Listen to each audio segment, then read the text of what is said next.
Welcome everyone. Welcome. It has been too long. I am so glad to be back with you.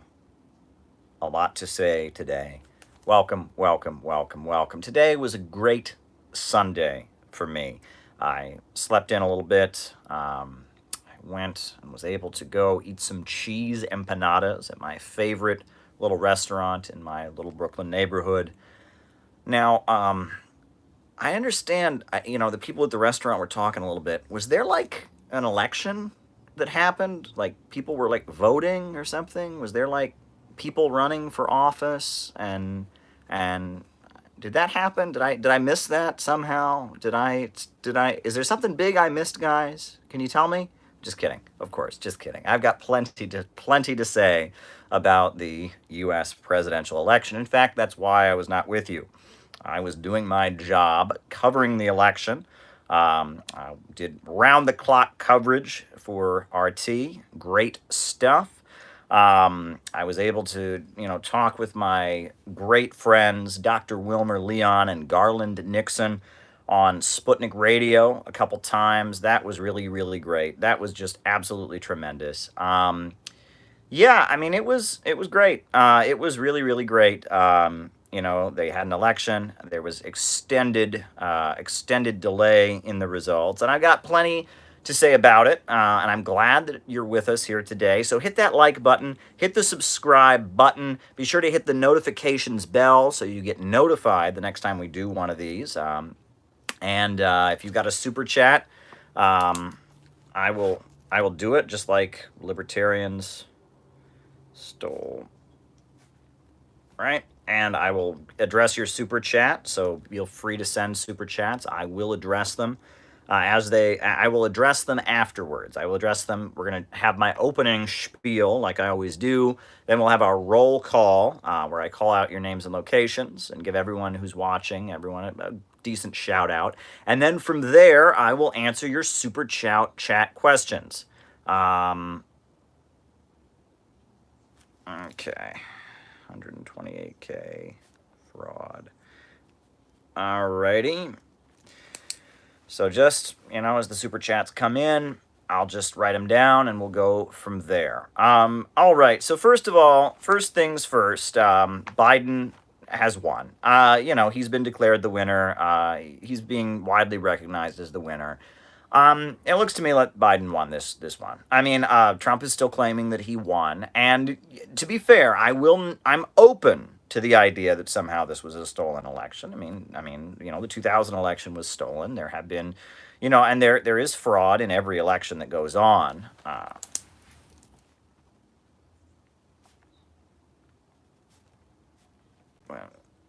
But that said, it looks to me like Biden won this. In order to prove that somehow Biden didn't win this, you would have to discount hundreds of thousands of votes in a number of states, and I don't see that happening.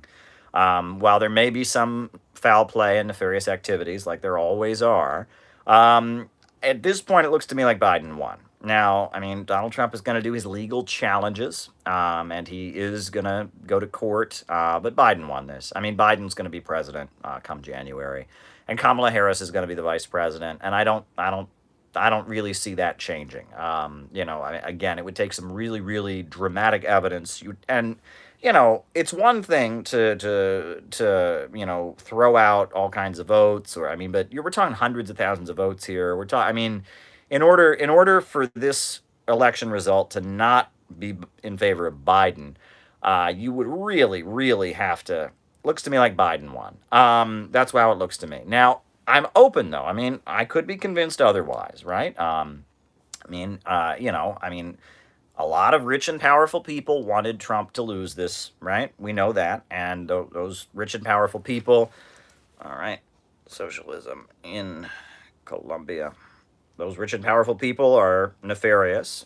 But let's be real, the Trump supporters, they're not, there's plenty of dirty tricks and intimidation. But it looks to me, based on what I saw, it looks to me like Biden won this. Now, I am open to hearing otherwise, but yeah, Biden won this one.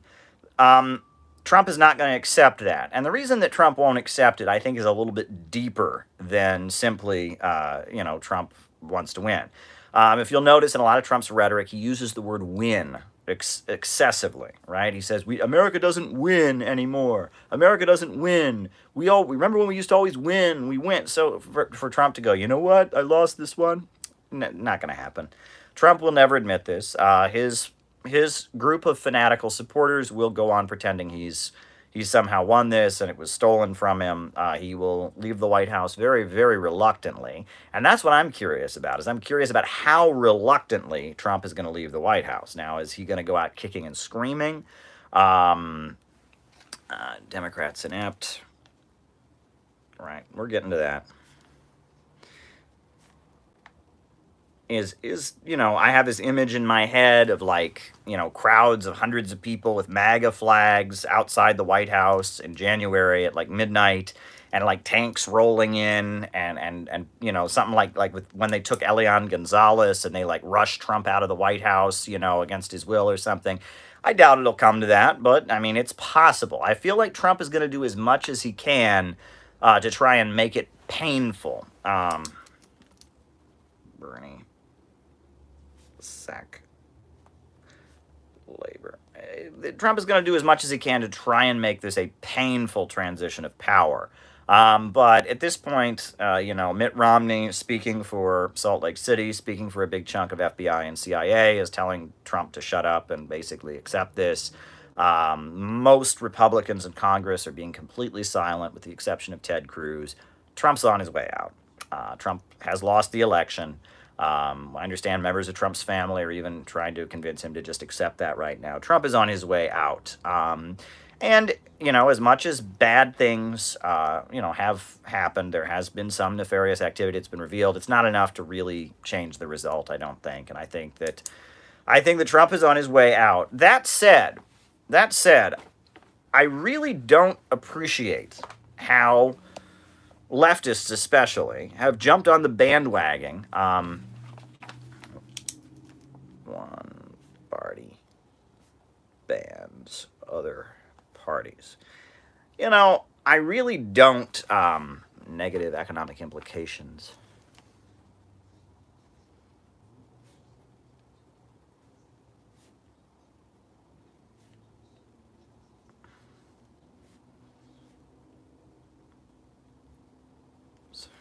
Go up. I want to make sure.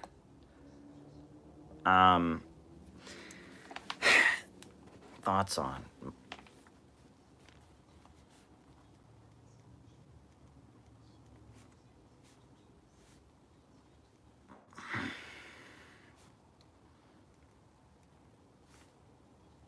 Alrighty. Wow, you're just pouring in the super chats. That's fine. Keep them coming.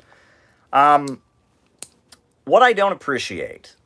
No, keep them coming. I appreciate the super chats. But what I don't appreciate is that we are all being told now that unless you're a Trump supporter, we have to pretend that this election that just happened was a great display of democracy. All right.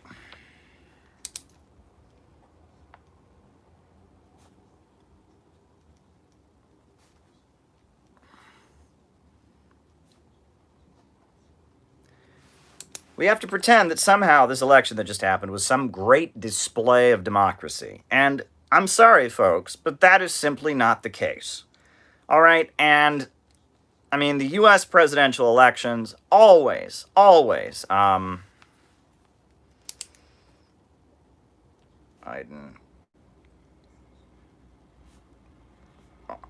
always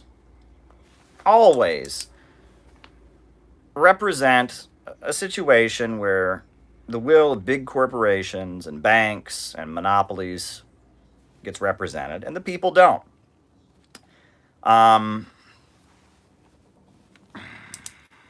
CPI.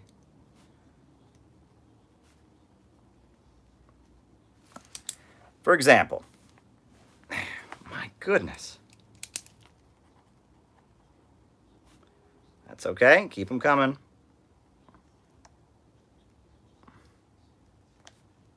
That's why I'm on here. Wow. I haven't been with you all for 1 week, and you're just like salivating. You just can't wait for me to talk to you again. I like that. I like it. I like it. I really do. But hey, here's the thing. I want you to imagine right now that Venezuela was having an election. And they said, you know what? There's going to be 4 big territories of Venezuela that don't get to vote whatsoever. No voting there. We're going to have a presidential election. Big chunks of the country get absolutely no say. Do you think the international community would tolerate such a thing? No. No, it would not. But in our U.S. presidential elections, Puerto Rico, the Virgin Islands, Guam, nothing. Right? The Northern Mariana Islands, nothing. So if that wasn't undemocratic enough, imagine that Maduro announced that he was going to hold the election on a Tuesday, and that the Tuesday would not be a national holiday. Most people would have to work, and that there would be big lines outside of the voting booths before work and after work on this Tuesday. And it was a working Tuesday. We're going to have the election on a Tuesday, on a day most people have to go to work. And if you are a working class person and you live, as 80% of Americans do, in an urban center, there will be big, huge lines before and after work in order to go to... Yeah, you think that would be allowed? Folks, when Russia had an election, many times when Russia has an election, people that don't think it's legitimate, that accuse Russia of fraud, will point to the fact that in the Caucasus Mountains, there are some areas where the candidates will sometimes get 80 to 90% of the vote. And they'll point to that as suspicious, irregular.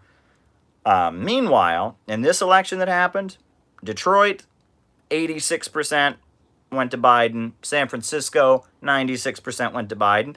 And that's probably a completely fair result, mind you.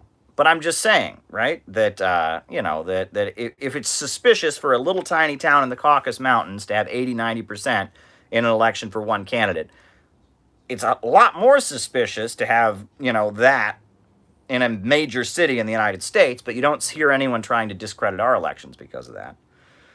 Great example of the U.S. election system took place in North Dakota. It hasn't gotten much press. People are too busy talking about Trump and Biden.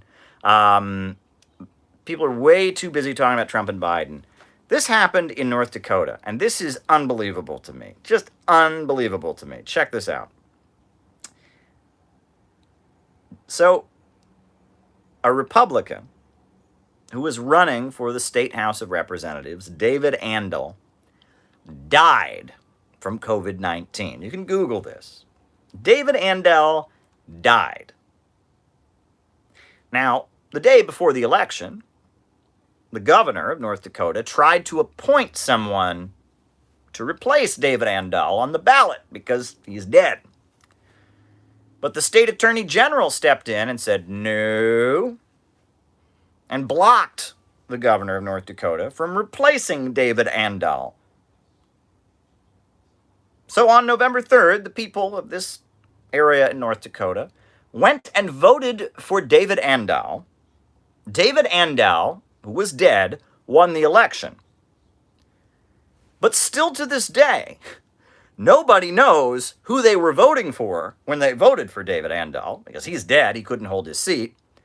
And even now, the people who voted for him don't know who their vote ended up putting into office. They have no idea who is going to replace David Andel in the North Dakota State House of Representatives. There was a dead man on the ballot. The dead man won, and nobody has any clue who is going to hold the office. Now, can you imagine if, in Venezuela or in Russia, something like that happened? Do you think that we would say anything? I mean, come on. All right, wow.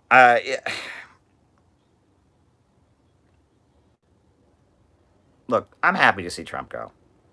I'm happy to see Donald Trump go. Trump said atrocious things about Muslims. Trump said atrocious things about immigrants, and his policies at the border were horrendous. And just because Obama and Biden's were bad too doesn't make what Trump did at the border okay, separating families.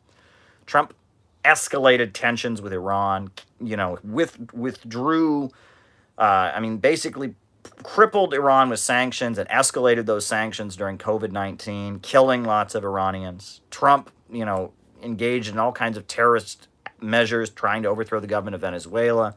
Trump is a fanatical Zionist and supporter of Israel. Was more fanatical in his support of Israel than any president we've ever had. Actually moved the U.S. embassy to Jerusalem. Trump has completely mismanaged COVID-19. Couldn't even tell people to wear a mask, for goodness sakes. And he knew people should have worn a mask. Trump couldn't tell his supporters to stay indoors during COVID.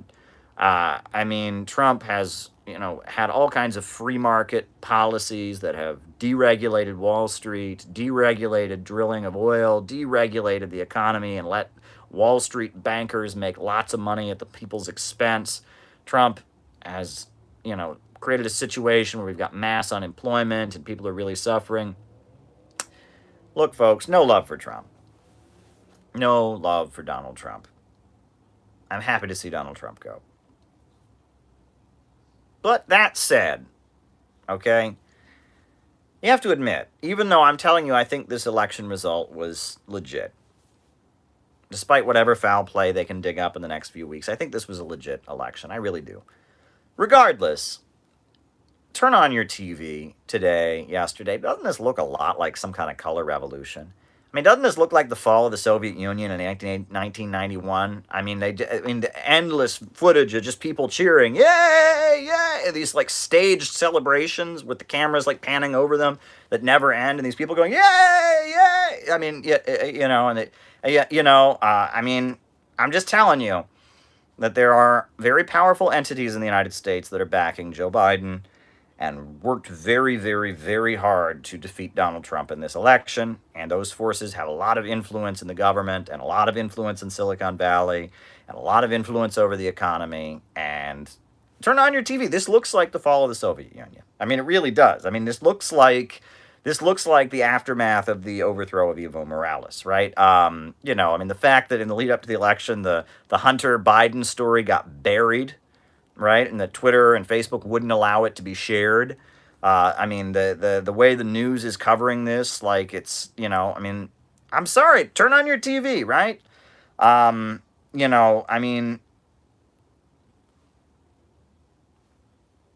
telling you, I'm giving you my honest opinion, which is Biden won this. That is my honest opinion. Biden won this. There may have been foul play, but Biden won this. But I'm also telling you that there were a lot of very, very powerful forces that worked very, very hard to make sure that Biden won this. And if you watch your TV right now, you get the impression that this isn't just a grassroots movement of the people. This isn't just, the people finally speaking up. And come on now. And also, I will say that the way Facebook and Twitter have been conducting themselves has been absolutely ridiculous, okay?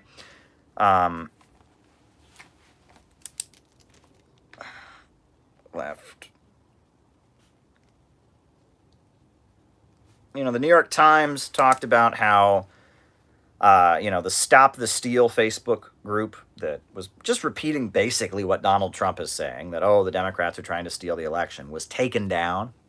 Facebook shut it down, right? Trump's tweets shut them down. Meanwhile, anybody, if you're out there saying, that this election was illegitimate, if you're out there saying that, you can have your Facebook account shut down. They will flag your tweets. They will flag your Facebook posts. Slow coup. It's pretty intense. And what's particularly intense about it is for the past 4 years, we have heard nothing but that the 2016 elections were rigged when they weren't, right? This election was not rigged, and the 2016 election was not rigged. But for the last 4 years, it has been 100% acceptable to say that Trump's victory was the result of some kind of vast Russian conspiracy. For the past 4 years, nothing but Russiagate, Russiagate, Russiagate. Did a single, Russiagate article get flagged and banned by Twitter? Did a single Russiagate photo or meme get banned by Facebook? Oh no. When Trump won, it was 100% okay, A-okay to question the U.S. election and to say, oh no, this couldn't be a real result. Somehow this was a big conspiracy by the evil Russians. And now that Trump has lost, oh no, if you say anything that this was a legitimate, fair election, they flag the posts. I'm telling you, folks, you turn on the TV, yay, everyone's dancing.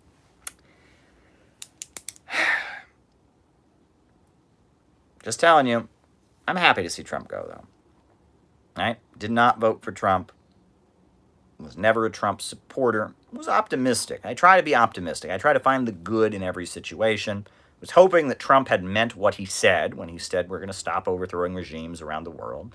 I was hoping that Trump meant what he said when he said we're going to build infrastructure around the country. But Trump did not mean what he said, and that did not happen. So there you go. But folks, the other thing I must say, and no one's talking about this, but this really deserves to be said. Okay, folks, Trump is now a one-term president, right? Usually, presidents get 8 years. There's only a few examples of presidents who don't get 8 years, right? For a president to be defeated, to get only one term, violence.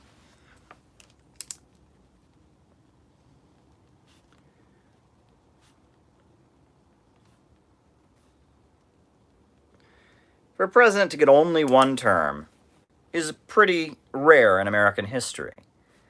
And I'm sorry.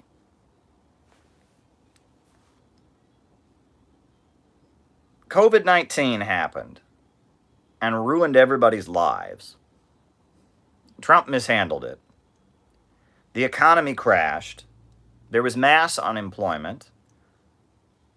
And the Democrats still barely won. Let me repeat this. The economy crashed. COVID-19 destroyed everyone's life. For the past 4 years, the media has told us that Donald Trump is the Antichrist. And the Democrats still barely won. Taiwan, China relations. Oregon's drug. Yeah, I'm going to talk about Oregon drugs, but yeah. Oregon drug moves. Folks, like, if the Democrats managed to lose in this situation, that would be amazing.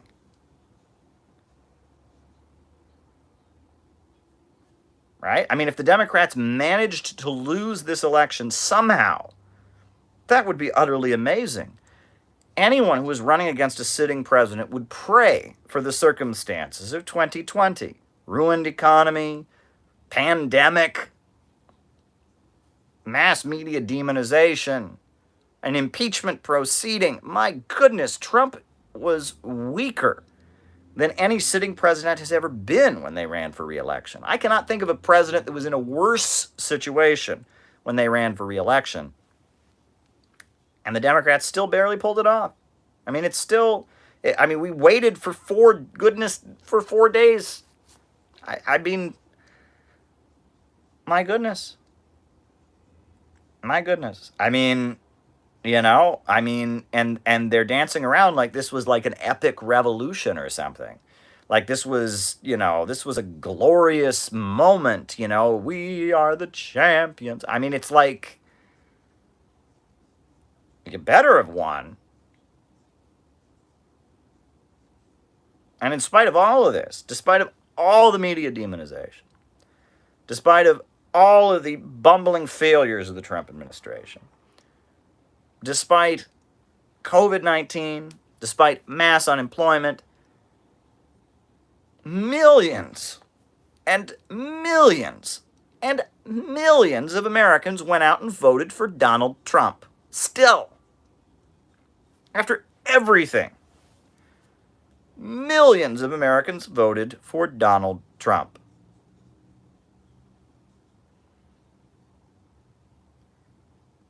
But the Democrats have already decided, oh, no.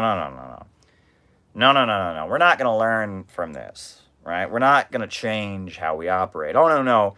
We're going to blame, and they're already starting a blame game. And they're already, the election results just came on Saturday. Today is Sunday. They're already going after AOC. Somehow, AOC is no good, right? AOC is the youngest, freshman congresswoman, Supreme Court case. She's probably the most famous first-term member of Congress ever, but they're already blaming AOC. Somehow, this proves that AOC scared all these Trump supporters into voting for Trump, and the AOC, Bernie Sanders wing has to go. They have already opened up on the left wing of the party, on Bernie Sanders, on AOC, on Ilhan Omar. They have already got in there and said, this election proves that you got to be a centrist, you got to be Biden, and they are coming for AOC right now. You don't believe me? Go look at her Twitter page. They are coming for AOC right now. The Democrats are getting ready to purge the only wing of their party that has any oomph and energy and charisma. They're going after AOC. They're going, this was a victory for the American establishment. It was a victory for the American establishment against a bumbling right-wing opposition. Sure, against a right-wing opposition that deserves no respect, but this was a victory for the American establishment. It was a victory for the American establishment. It's pretty unbelievable. Pretty unbelievable. Andrew Yang. I saw Andrew Yang on CNN, and he made an interesting point. He said that when he toured the country, when he was running for president, in many parts of the country, he would tell people when he was shaking hands at diners or restaurants or churches that when he told them he was running for president, they would ask him what party. And Andrew Yang would tell them he was running as a Democrat. And these people would look at him in horror, like he was a bad person, all across the country. There are big chunks of the country where people just hate Democrats and think Democrats are evil, think that they hate America, think that they're evil communists, socialists. The right-wing ideology has just seeped into the population so much. So much. And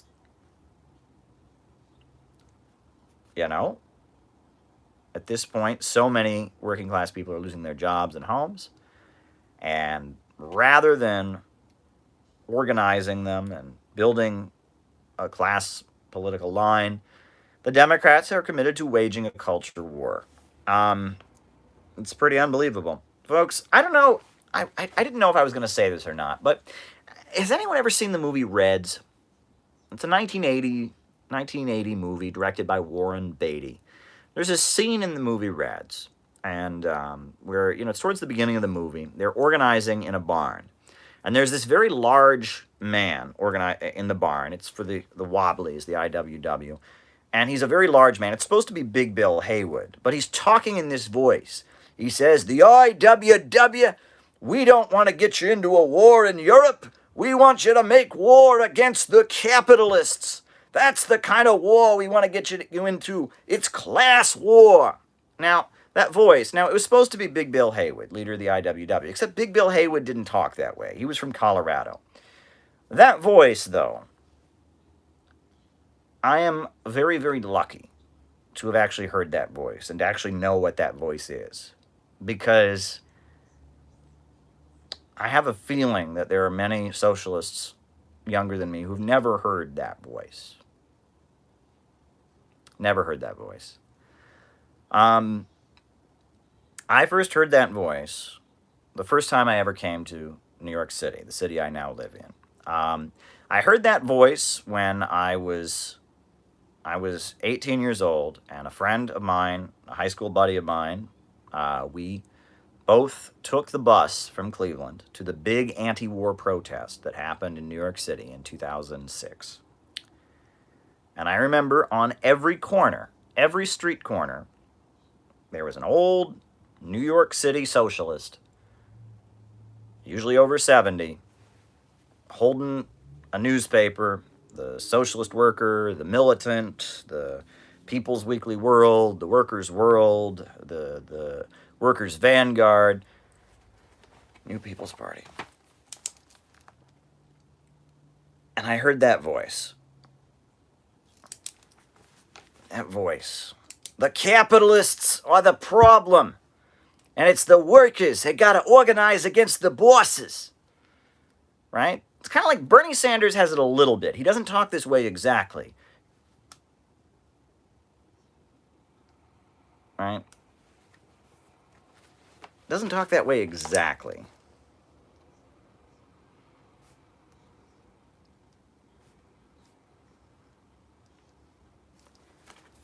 But there was at one point in this country a very, very big left. Very, very big left. And I had the honor of meeting them. It's very Brooklyn, you know? And, you know, there was something special about them. Right? There was something special about them. They weren't like the woke kids now. You know, the Brooklyn accent is just, that's Brooklyn. But they would talk about the class line. The class line. Right? And they weren't woke kids, you know? They were agitators. They would call themselves agitators. Older people. Right? I was trained by one of them. Older lady. I was in the Workers' World Party. And she would say to me, Caleb, if any worker ever tells you it's a democracy, you ask them if they ever got to elect their boss. Right? It was this kind of New York City class struggle populist accent. This way of speaking that socialists and communists used to talk. You know? And they could talk to anybody. They could talk to anybody, these people. They could talk to anybody. You know? They would see somebody, everyone in their neighborhood they'd be given the newspaper to. And, you know, they would meet somebody and they'd say, well, I'm a Republican. Why are you a Republican? Why are you a Republican? Those Republicans, they work for the big corporations. They work for the bankers and the billionaires that are destroying our country. Right? We need class struggle. They want to spend money on the Pentagon, but stop building roads and bridges for the country. It was this class struggle populist line. Right? This country ain't no democracy. Right? It was something beautiful. Now, you didn't have, and whatever it was, I mean, I saw it, and you still hear it a little bit. You know, you hear it a little bit in Bernie Sanders. You hear it a little bit in Richard Wolff. But there used to be a lot of them. They've gotten old. They've died. But what that was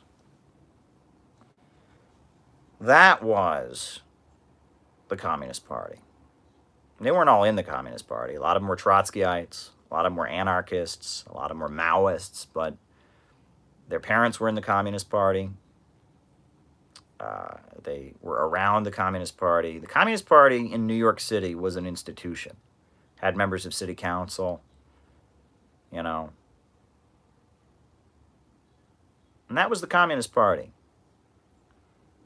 You know, you talk about McCarthyism and everything, but, you know, every street corner, I remember there would be an older man, usually with a beard, you know, trying to sell me a communist newspaper with that voice. I told you all the story about the guy with the ball cap. Comrade. Remember, he died. Every time I ever saw this guy, he was wearing a Palestine baseball cap. He was Jewish. He was a Jew. But he was for Palestine. You know? And every time you saw him, he would tell you about somebody he had just sold a communist newspaper to and how much they had, you know, they had loved it. He would tell you about somebody, a Jewish teenager, who'd give him a thumbs up for the Palestine hat, and it showed that Zionism was losing its influence. You know? It was beautiful. There was this optimism that flowed from them. You know, I would spend time with these people, and, you know, most of them are dead by now. I mean, man, I'm 32. They were old when I was... They were old when I was 19. But it was like it was your responsibility to be happy. I'd say, we're going to win, Caleb. One day, the bosses are going to be defeated by the workers. We're going to win. Be happy. Be optimistic. We're going to win this. It was something beautiful. Something beautiful. There was a lot of them in New York City at one point. And there's probably a lot of them still in nursing homes and assisted living. What they were preaching was not the new left politics of the 1960s and 70s. They certainly weren't woke kids talking about white privilege and cisgender hierarchy and, you know, shaming, you know, the latest person who broke the rules on social media. This was something special. Something beautiful. It's because of these people. It's because of these people we have an 8-hour workday. It's because of these people that we have unemployment insurance. It's because of these people that Roosevelt got elected and was able to beat back a fascist coup. It's because of these people we were on the right side of World War II. And that kind of politics is what is so badly missing right now, more than anything. And those people were anti-racist. Those people were marching in Union Square against lynching in the 1930s, 1940s, 1920s. And it's those politics that we need right now, more than ever. The only way we're going to get out of the mess, the absolute mess that the country is in, is if we're going to have this kind of politics, right? I'm trying my best to keep that kind of politics alive because it's the only hope we have. It's really the only hope we have is that kind of politics. It's the only way we're going to get out of this. I mean, it's really the only hope we have to get out of this nonsense, because millions of Americans support Donald Trump still. Unemployment, crisis of capitalism is hanging over my head, hanging over all of our heads, right? The country is in a crisis, and the only way out of this is real, genuine, optimistic, constructive socialism. That's the only way out of this. So, you know, we got through this electoral nightmare. I didn't get a full night's sleep, I don't think, until until at least last night. But we're going to get out of this, right? The future of the country hangs in balance. And the only way out is with the class line. So that said, folks, I did want to just mention a couple things real quick. The Department of Justice has seized 27 different websites, claiming that they are run by Iran. That's the allegation, that these websites are run by Iran. Well, so what? Iran, like every other country in the world, has the right to have websites, right? The American Herald Tribune. I agree with some of the stuff on there. Didn't agree with some of the stuff on there, but it was in all, it was an anti-imperialist website. Not 27 websites. Just they're fronts for Iran. Unbelievable. Oregon. Oregon became the first U.S. state to decriminalize heroin and cocaine, which I think is a good thing. People who use drugs shouldn't go to prison for using drugs. They shouldn't be locked in jail. You can't solve addiction with punishment. But at the same time, I think that now we're seeing a shift. And I think that the strategy that the ruling class uses to control the population is going to involve a lot of drugs and a lot of addiction. And, drugs aren't good. Drugs are not good. They shouldn't be outlawed. People shouldn't go to prison for using them. But drugs, drugs are not good. Another thing, I don't know if folks saw, Mississippi voted overwhelmingly to get rid of its Confederate-era flag. I think that's great. That's tremendous. So yeah, now folks, we know what we're facing for the next 4 years. I made a video, Who's Behind Joe Biden. I've talked a lot about how there's a division in the ruling class. And that division in the ruling class, that there is the short-term oriented capitalists, that just care about their profits, that were with Trump, Betsy DeVos, the owners of Hobby Lobby, Sheldon Adelson, Bernie Marcus, who's the owner of Home Depot. There was a faction that was with Trump. Meanwhile, there was a more powerful faction, the Rockefellers, the DuPonts, the Carnegies, the Silicon Valley elite, Jeff Bezos, the more managerial wing of the ruling class, the ultra-rich. Those folks wanted to get rid of Trump, and they succeeded. I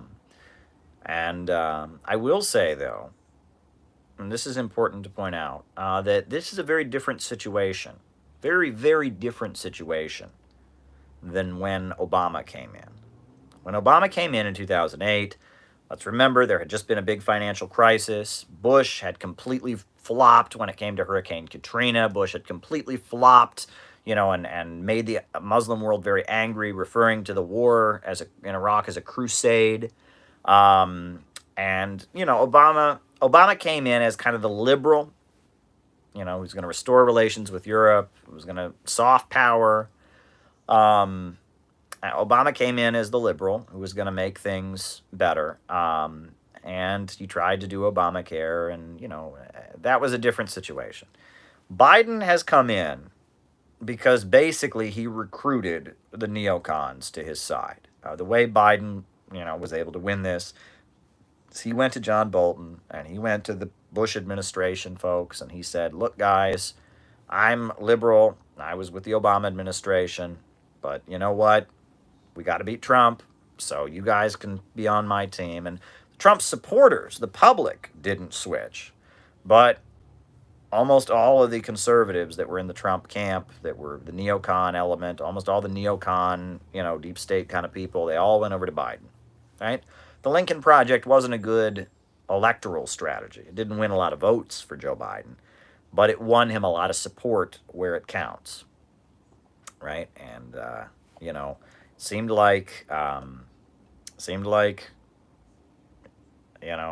John Bolton and James Comey and the FBI and the whole Bush administration, practically all the people that that Biden and Obama came in to defeat were with Biden and Obama this time. This was the entire American establishment versus Donald Trump, and Donald Trump still almost won. So there you go. That's what happened here. And so we are going to get an administration that's going to be pretty bipartisan.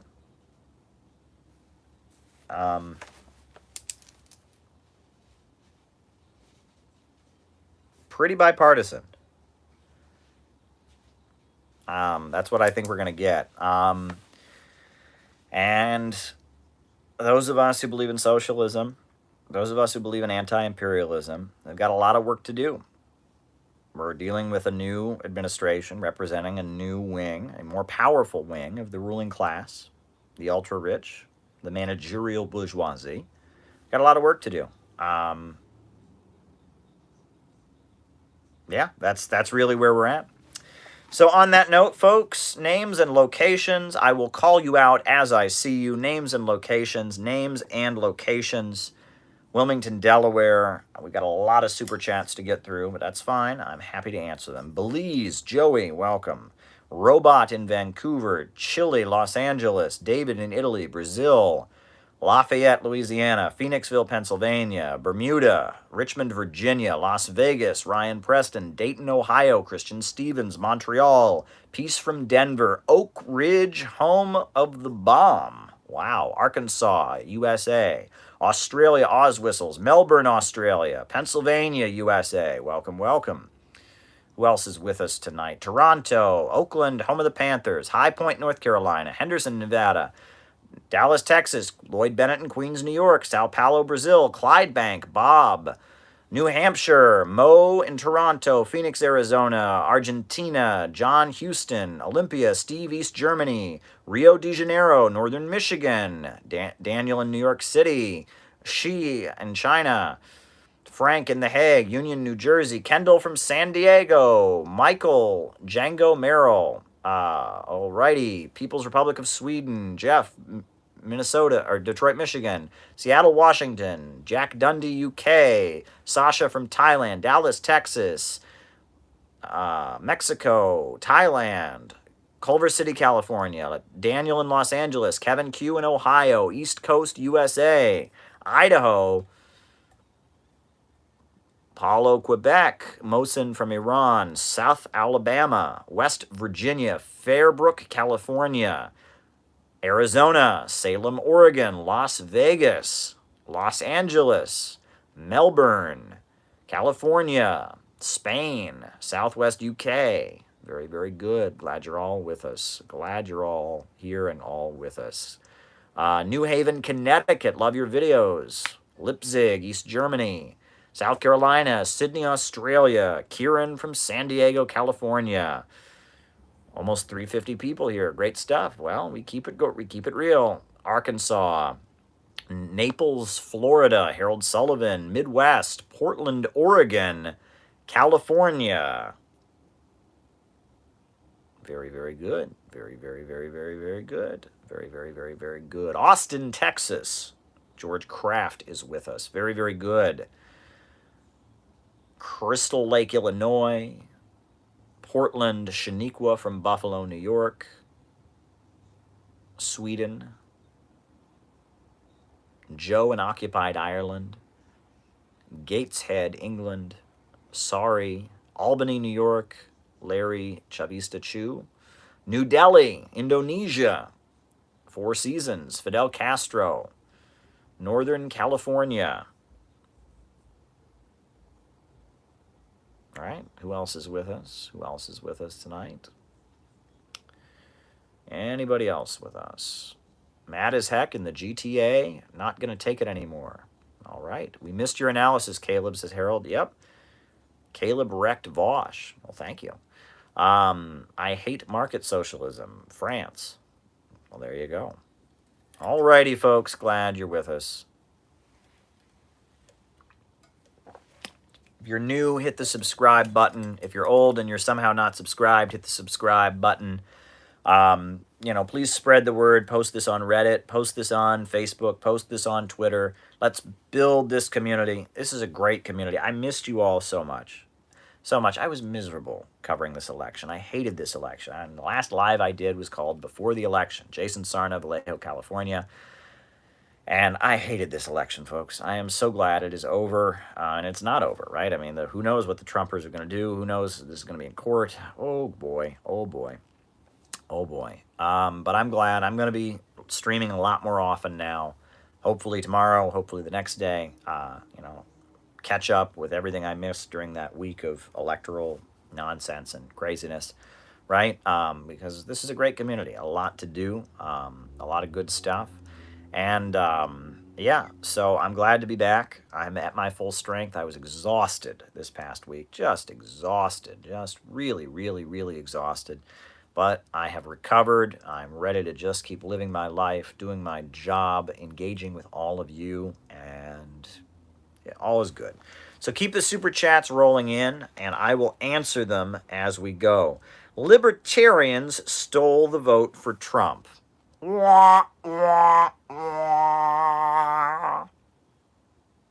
Well, honestly, I don't think that really happened. Because if you're a libertarian now, it's because you're really a libertarian, right? All the big, mean, scary, nasty libertarians are Trumpers now, right? All the Alex Jones people, all the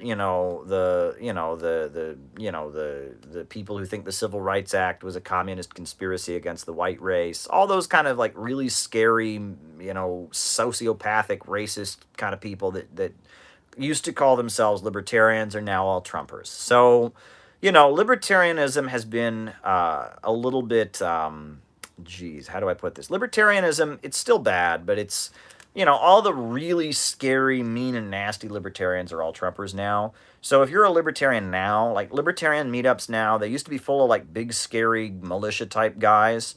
Now libertarian meetups are full of 20-year-olds who are like, I want to start a small business. I don't want to pay taxes.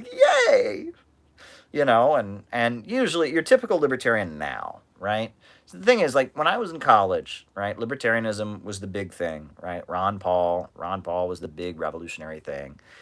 And, yes, the core of the Ron Paul campaign, you would get these kind of scary militia type people who think the black helicopters and the Illuminati is coming, and driver's licenses are the satanic mark of the beast, and we're all going to be put into concentration camps by Barack Obama, the communist. That element was there. But, you always had this element of people that are like, they have Republican parents. They grew up in very conservative Republican households. They learned their whole life that everything left-wing is evil. And they start to realize that worldview isn't correct. And usually it starts out with them being pro-LGBT. They have a gay friend in high school. They have a gay relative or gay cousin or something, and they're pro-LGBT, and they start to, shed their parents' like neocon views. They can't be left-wing because, oh my God, the left is evil. I mean, everything left is evil. Socialism, communism, left-wing idea. It can't be that. So, like, being a libertarian is their way of, like, asserting their a little bit of political independence. They usually want to start a business. They're studying, I'm a small business owner, gee golly, and I don't want the government to tax my money. And it's like this cute little, like, childish, I don't know, And, some of them kind of grow out of it and quit politics, and some of them just focus on that business and maybe vote libertarian, and some of them just end up being Republicans, and some of them, who knows what happens. Libertarian fascist pipeline. We can talk about that. But yeah, at this point, if you're a libertarian now,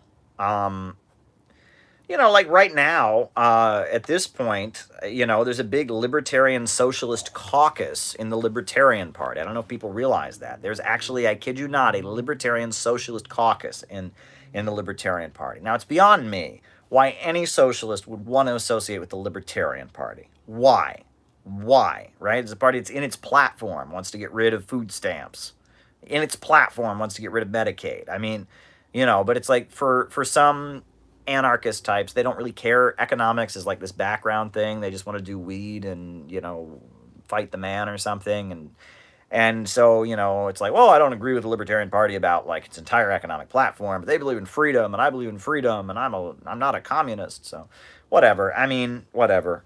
But yeah, libertarianism, I don't think the libertarians stole the election for Trump. And actually, I think a lot of Republicans who were never Trumpers voted libertarian. I think there are a lot of Republicans who couldn't get fully on board with the Trump thing.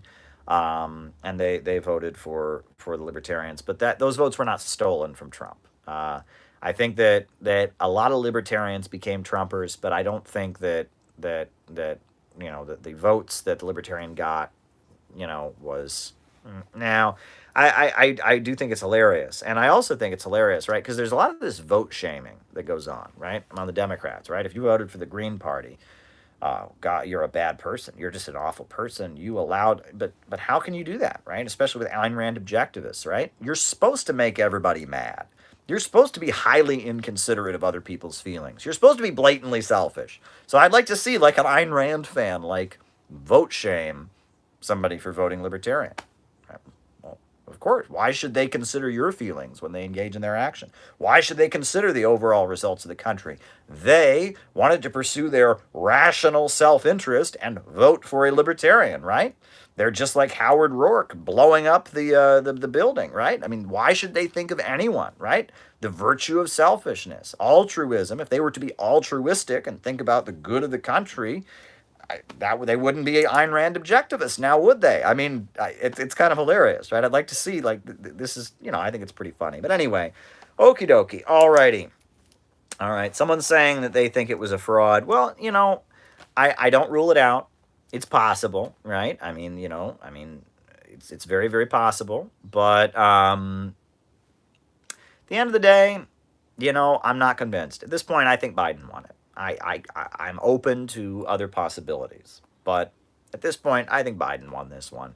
I think that it was pretty overwhelmingly for Biden. I mean, you're going to have to somehow convince me that, and not just convince me, but, convince, courts, and convince a lot of people that hundreds of thousands of votes were fraudulent. Not that one dead person voted, not that, no, you were going to have to, in order to say that this was a stolen election, you are going to have to somehow show me that hundreds of thousands of votes were fraudulent.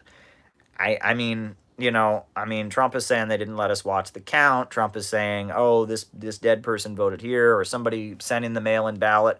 Look, anything's possible, but at this point, at this point, not convinced. It looks to me like Biden won this. There's malfeasance that goes on. Nefarious activities have certainly gone on in this election. People were arrested in New York City for voting in the place of dead people. So things happen, right? Fraud happens in every election. Irregularities happen in every election. But I'm not convinced at this point that Biden stole it. I'm not convinced. I'm just not convinced of that. I'm open to it. I don't put it past the more powerful forces in the ruling class that wanted to get rid of Trump for their own selfish reasons. But at this point, it looks to me like Biden won this. Yeah, that's all I can say about it. So yeah, I've said that already, and that's what it looks like to me. So yeah, and I also said that despite the fact that I think Biden won this, I will say that there was, it does look a lot like a color revolution.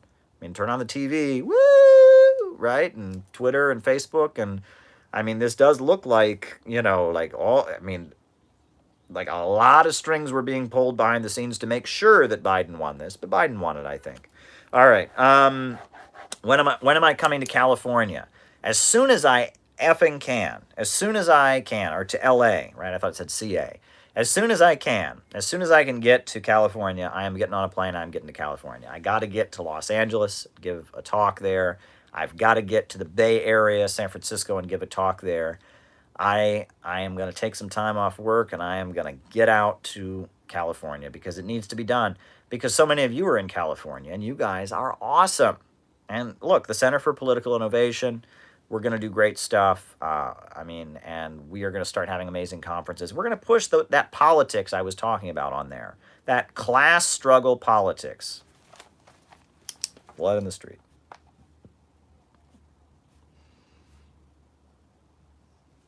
Alrighty. Alrighty. Okay. Socialism in Colombia. Well, I think there's a problem in Colombia, which is the decades of civil war, right? And it's over now. The FARC has, I mean, except for a couple dissident FARC, the FARC has joined the government and joined the electoral process. But because of decades of civil war, there's a lot of very, very right-wing folks in Colombia. The paramilitaries have a lot of influence. And, in Venezuela, they briefly had a civil war, and Chavez, you'll remember, was on the other side of the civil war.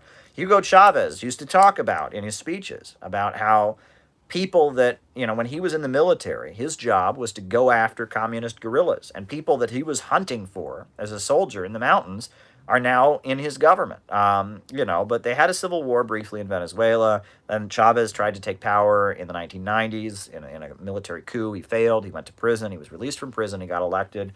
They moved towards socialism. Bolivia, they elected Evo Morales, moved towards socialism.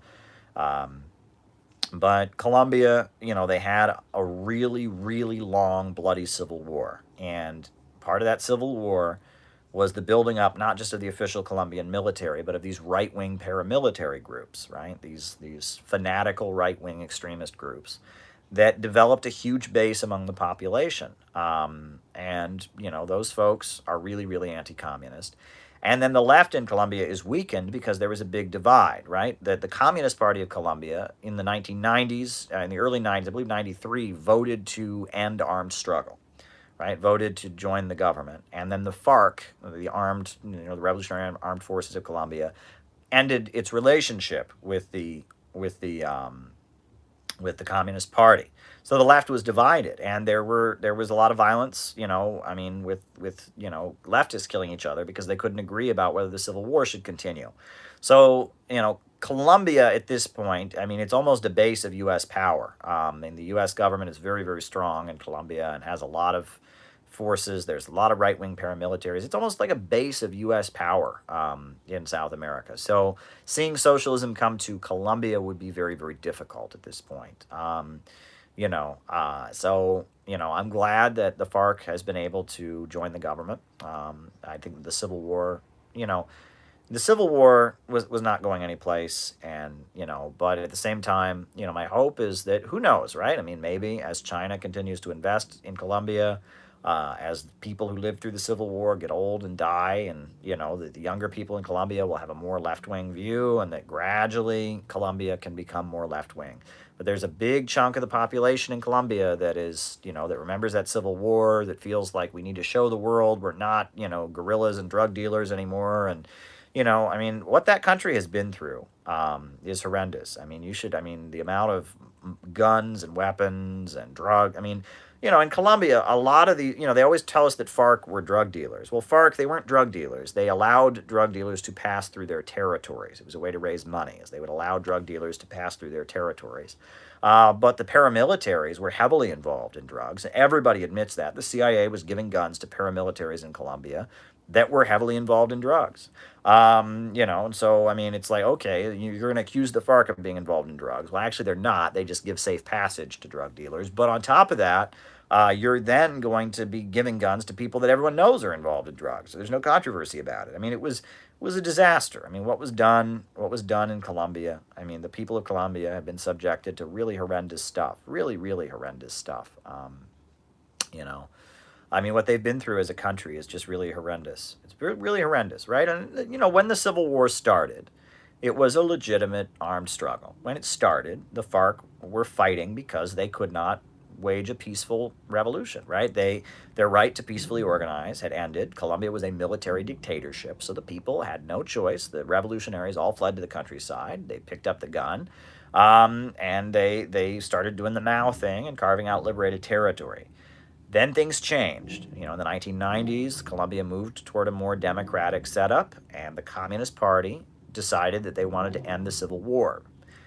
And the FARC wasn't going to have it, right? And they had their arguments, right? They argued that they had been, there were some arguments there. But regardless, The Civil War continued throughout the 1990s. The Civil War continued up until, until just like 5 years ago, right? And there's even still some dissident FARC that haven't given up, their guns and are still in control of certain areas. So, at this point, I think Colombia, yes, there's a lot of young people there that are very left-wing in their thinking. And I think Venezuela and Bolivia and other countries, there's a lot of influence, but it'll be very difficult. But thanks for asking.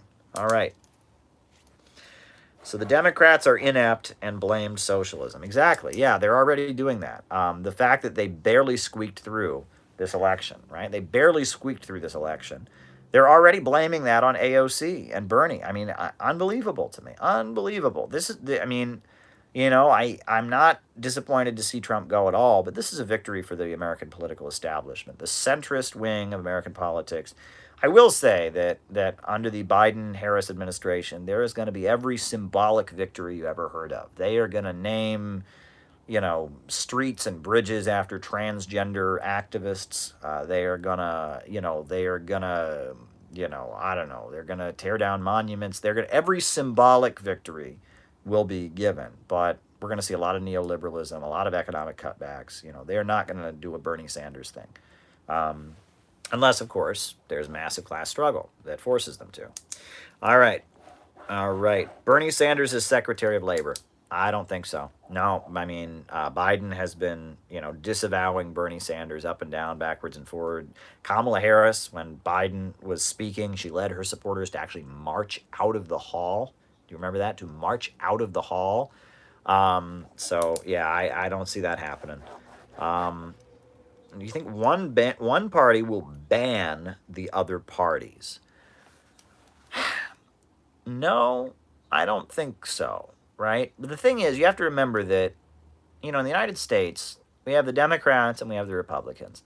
There are plenty of other parties. They're not illegal. They're just not respected. I'll never forget when I was sitting in a college class. I was sitting in a 300-level political science class, for Christ's sakes. And I'm sitting there. It's the 2008 election. This girl turns to me. Who are you voting for? Biden, pardon, Trump. Who are you voting for? She asked me. And I said, well, I'm voting for Cynthia McKinney of the Green Party. And that is who I voted for in the 2008 election. And she looked at me.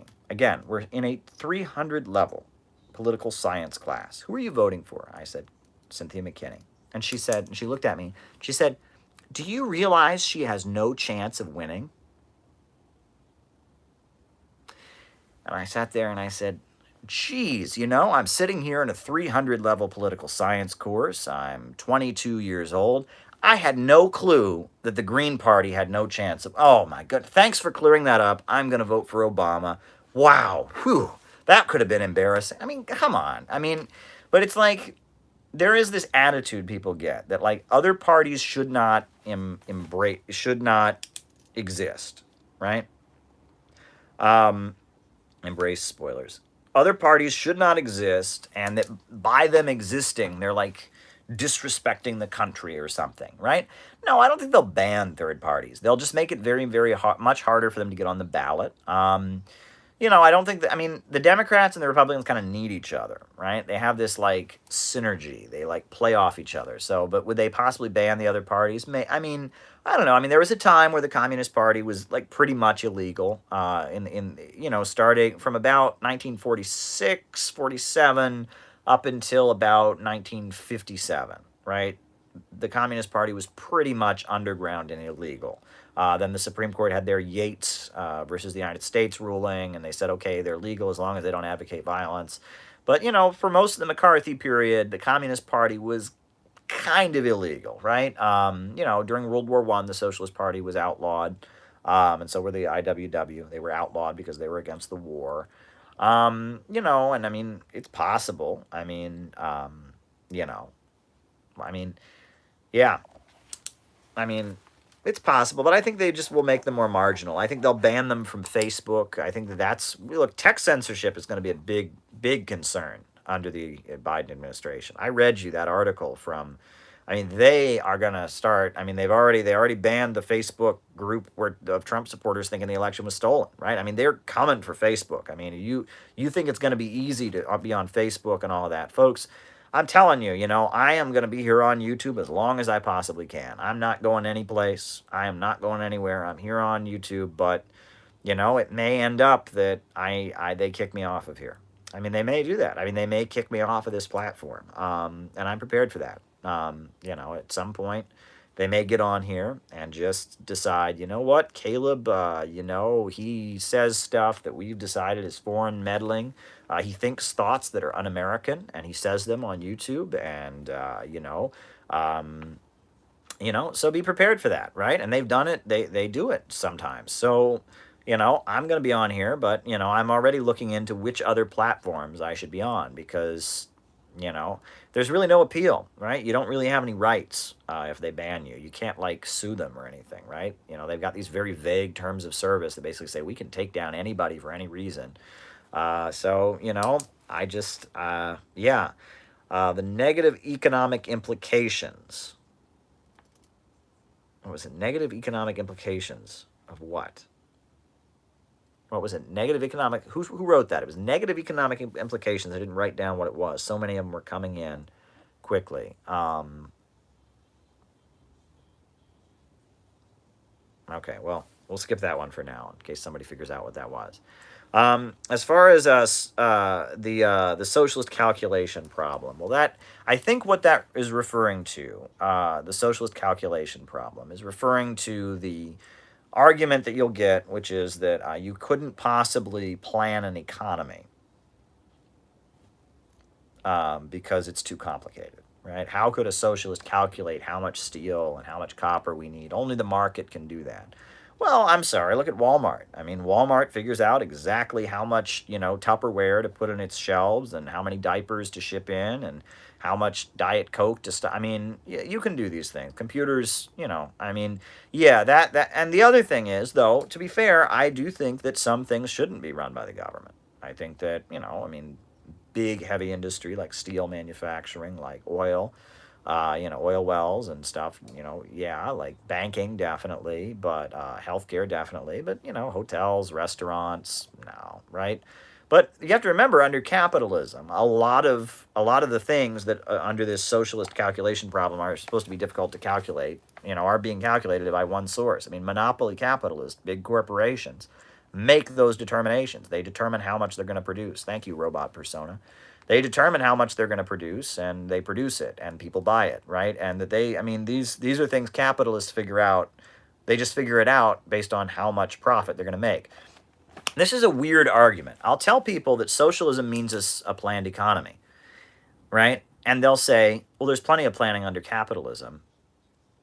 And I'll say, yeah, but that planning is planned to make profits for the owner. Central planning, socialism, is it's planned according to what's best for society. You have a state that stands above capital, right? That is not a puppet of capital. You have a government of action that fights for working families, that forces the economy to work in the public interest, that controls the major means of production. That's what socialism is. And it's like people say, but capitalists plan things. Yeah, but capitalists just plan according to making profits for themselves. And they plan in a very chaotic way because they're not part of an overall central plan. They're part of planning for their individual capitalist enterprise to make profits. And that's a point of confusion people get. People say, well, why are you saying socialism is a planned economy? We already have a planned economy. No, we have an economy in which various capitalists plan for their own short-term profits, but we don't have a centrally planned economy. Alrighty. Okay, Building Socialism Under Kamala and Biden. Look, I wrote a book, Kamala Harris and the Future of America, and it's been selling very, very well. And in that book, at the end of the book, you can buy it. And I wrote it, it's available. At the end of the book, I talk specifically about what we need. The socialist populism we need. The Huey Long, William Z. Foster, Gus Hall, socialist populism that we need. What people are longing for. And the persona of Abraham Lincoln and the persona of Roosevelt. And that there's a different vibe to the politics that is needed. And that's what I emphasize, right? That Trump had this vengeful, cruel, nasty tone. That Kamala Harris has this explosive, vengeful. I mean, that what we need is this kind of responsible adult. We need a government. I've tried to popularize that slogan. I want that slogan everywhere. We need a government of action to fight for working families. We need a government of action to fight for working families. We need a government of action to fight for working families, right? Have you ever thought about getting an account? I don't know what that is. But the reason that I try to popularize that slogan is because we have been told that the government should keep its hands off, right? The government should keep its hands off. The government is best that governs least. And right now, a lot of people are suffering. And we need to get it into people's minds that there could be a state that was strong and powerful and took dramatic action to improve their lives, right? We need a government of action, not a government of sitting back, not a do nothing, hear nothing, see nothing government that Roosevelt talked about, but a government of action to swing into motion, to resolve the crisis, to get food in the stomachs of hungry children, to get those roads paved, to get that water properly purified, to rebuild the country. A strong government of action to mobilize the population to get out of the crisis created by capitalism. And I've said that there are four steps that a government of action would take. One, a massive reconstruction program, right? The government would hire the unemployed to start paving the roads, building bridges, building high-speed railway, funding scientific research, rebuilding our power plants, rebuilding our schools and universities, a mass reconstruction effort to just completely rebuild the country, step one. Step number two, how are you going to pay for it, obviously? Put under public control all natural resources. The oil and the natural gas beneath our feet should be the property of every person in the United States. It shouldn't belong to somebody with a name like Rockefeller or DuPont or Carnegie.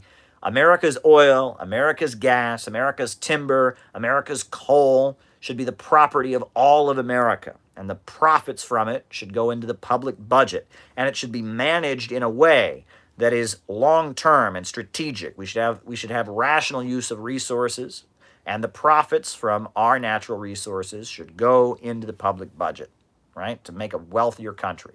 No more should the country get poor while its natural resources make big bankers rich. No, no, no, no.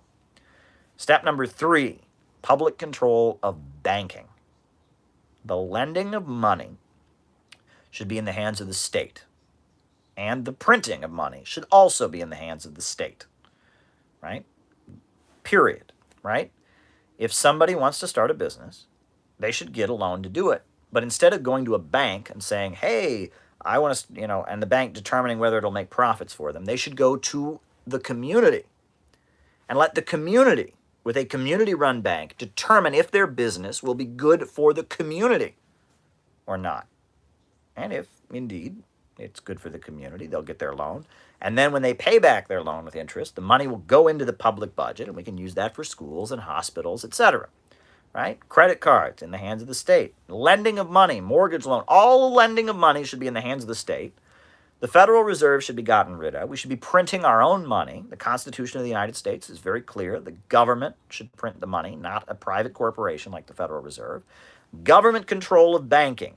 A state monopoly on the lending of money so that the purse strings of the economy are in the hands of the state, and the state can allocate credit based on what is in the interest of the country overall. That's step number three. Step number four would be then to implement an economic bill of rights, the right to housing, the right to health care, the right to education, right? These things should be considered the right of all citizens, right, by birth. Roosevelt called for an economic bill of rights, and if we were able to control the economy, we could guarantee that. And those four steps are my program. And with those four steps, yes, one could enact those policies and maybe not be fully socialist, but the amount of class struggle it would require to completely put all bankers out of business, to completely put all oil companies out of business, to just mobilize hundreds and thousands and millions of people to go out and rebuild the country, to then enact the Economic Bill of Rights, would require so much of a pushback of the power of the big corporations and monopolies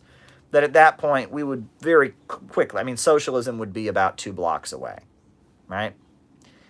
And that would be a government of action. That is the program that I've put forward, a government of action that would fight for working families, right? Now, the other thing I've communicated to people is that if you want to know what socialists and communists believe in, they believe in peace, jobs, democracy, and equality. Peace. War is not a good thing. And everything should be done to not go to war. And military spending should not be a priority. The priority should be peace and housing and education and building a better community and building a better country. So we should have a foreign policy that aims at building up countries, having a win-win cooperation relationship with them. Peace. Jobs. Full employment. Every person should be working. We shouldn't have to have a welfare state because everyone should have a decent paycheck that they get for doing a job. Right? We should have full employment. Everyone who can work should be able to work. Period. Right? You know, there's plenty of work to be done. Our country's falling apart. Our roads are falling apart. Our bridges are falling apart. Our power plants are falling apart. The country's in shambles.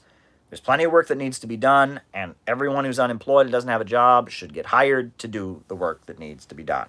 It's jobs. Democracy. The people should rule. Not the big corporations, not the big banks, not the billionaires, but the people. The people should rule. That's what democracy means. No more should we have our policies being written by corporations. No more should big money be able to determine politics. The people should rule. Democracy. And equality. Racism, not good. Anti-LGBT bigotry, not good. Sexism, not good. Right? Peace, jobs, democracy, and equality. Well, the only way to get that is with public control of the economy.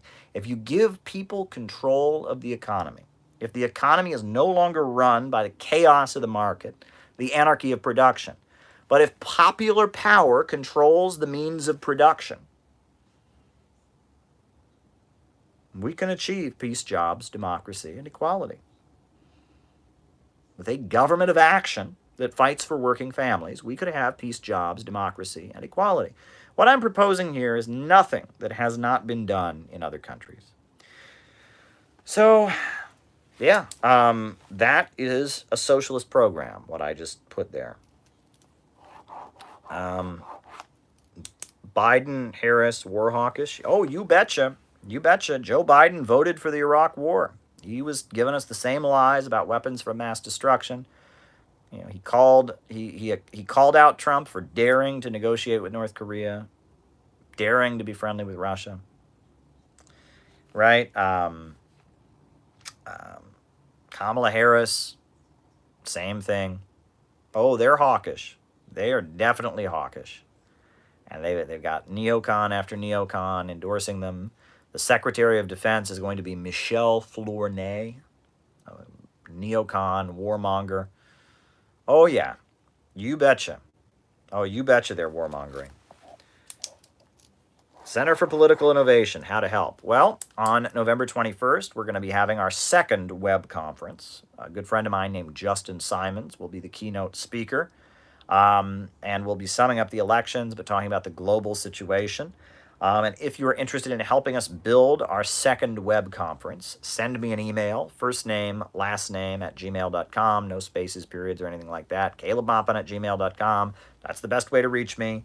Send me an email if you want to get involved. We want to make that a big web conference. But the goal is, as the pandemic breaks, to start having events, public events, right? And we have paid lots of money to have a New York conference. I rented out a hotel and everything. And it looks like come this spring, maybe this fall, we'll finally be able to have our New York City conference. So be sure to put that, we're going to have a New York City conference as soon as we can. We're going to have a conference in California, we're going to have, events around the country. But if you want to get involved, send me an email, and we'll get you plugged in. I continue to hear from people around the country. The amount of people reaching out to me to get involved with the Center for Political Innovation is not small. It's very exciting. We're at the beginning of something very, very big. We have a brand. We have real socialist politics, and it's very, very exciting. All right. Were the Democrats the lesser evil during the Cold War? No. But a lot of people thought they were. And this was probably the biggest mistake that I think was made. That the Soviet Union was not brought down by the military-industrial complex. The Soviet Union was not brought down by Ronald Reagan saying, "Tear down that wall. Mr. Gorbachev, tear down that wall." That's not who brought down the Soviet Union. The liberals brought down the Soviet Union. That's just a fact, right? The liberals went over there and they compromised a huge section of the Soviet Communist Party. They convinced a lot of people in the Soviet Communist Party that if they threw in the towel, it would all be okay. Russia wouldn't be economically demolished. And that, beneath the surface, there was a lot of soft power stuff. There was the anti-nuclear movement, which was the Rockefellers and big oil companies. They didn't like nuclear power, and they made inroads. There were joint days of action against nuclear power between the USA and the Soviet Union. And this is the big mistake that the whole Marxist left, the whole Marxist left was convinced that the most powerful wing of the ruling class was the military-industrial complex. Right? And there was, in the 1970s and 80s, there was the anti-nuclear movement.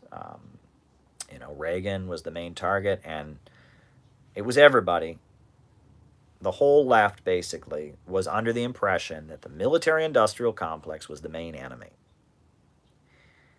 And the military-industrial complex is awful. It's bad, right? War profiteers, bad. Arms race, bad. Okay, interesting question.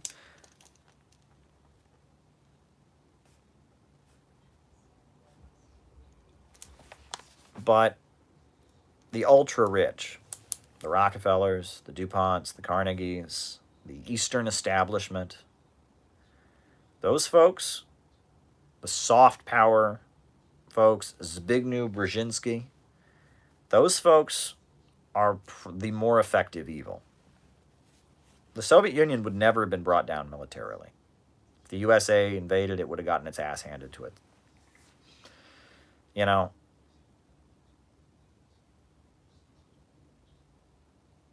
The Soviet Union was brought down with soft power manipulation schemes. The Ford Foundation, George Soros. Oh no, I said George Soros. I must be an anti-Semite. He's a real person. And the Eastern establishment, the managerial wing of the bourgeoisie, with all kinds of maneuvering, turning the communist parties of the world against, turning the communist parties of the world against the Soviet Union, maneuvering to set up an opposition within the Soviet Union, infiltrating the Soviet Communist Party and convincing a lot of people that the USA was not going to bother them. Gorbachev, that there was a whole soft power maneuver by the Democrats. Not the Democrats, but the financial interests that back the Democrats, and they got in there and they manipulated and maneuvered, and they played up the weaknesses of Soviet society, and they pulled off the color revolutions, and they were dangerous, right? And that a lot of people on the left thought, and the Soviet Union thought, it wasn't just the people on the left thought, the Soviet Union believed that the biggest enemy they had was Ronald Reagan. In the short term, that was true, right? The Soviets did believe that, that the biggest threat to them was the Republicans, because the Republicans, they were escalating the arms race, which cost the Soviet Union a lot of money out of its budget. That's true. The Ronald Reagan and all of them, they didn't want to negotiate. They were hardliners or whatever. But at the end of the day, the folks who actually brought down the Eastern Bloc were the liberals. And they did it by maneuvering and manipulating. Look, a lot of the people that marched and protested at the time that... a lot of the people that marched and protested at the time that the Soviet Union fell didn't think they were marching to restore capitalism. They thought they were marching for freedom. They thought they were marching for the right to listen to Beatles music. They thought they were marching for the right to liberals. All right, yeah. Liberals, China, soft power. Yeah, they thought they were marching for the right to listen to Beatles music and wear blue jeans, and they were convinced that the communist system would fall apart, but the USSR and Eastern Europe, they would become like Sweden or Norway. They'd become like social democratic. They would just get more freedom, but they'd maintain their social state. And that's not what happened. That is not what happened. They were duped and they were manipulated, and a lot of money went to fund art galleries and book clubs, and all kinds of money was poured into building up the intellectuals and the artists. And most of these people were the richest people, the most privileged people in the socialist bloc, the children of the party bureaucracy, right? The students, right? And a lot of money was poured into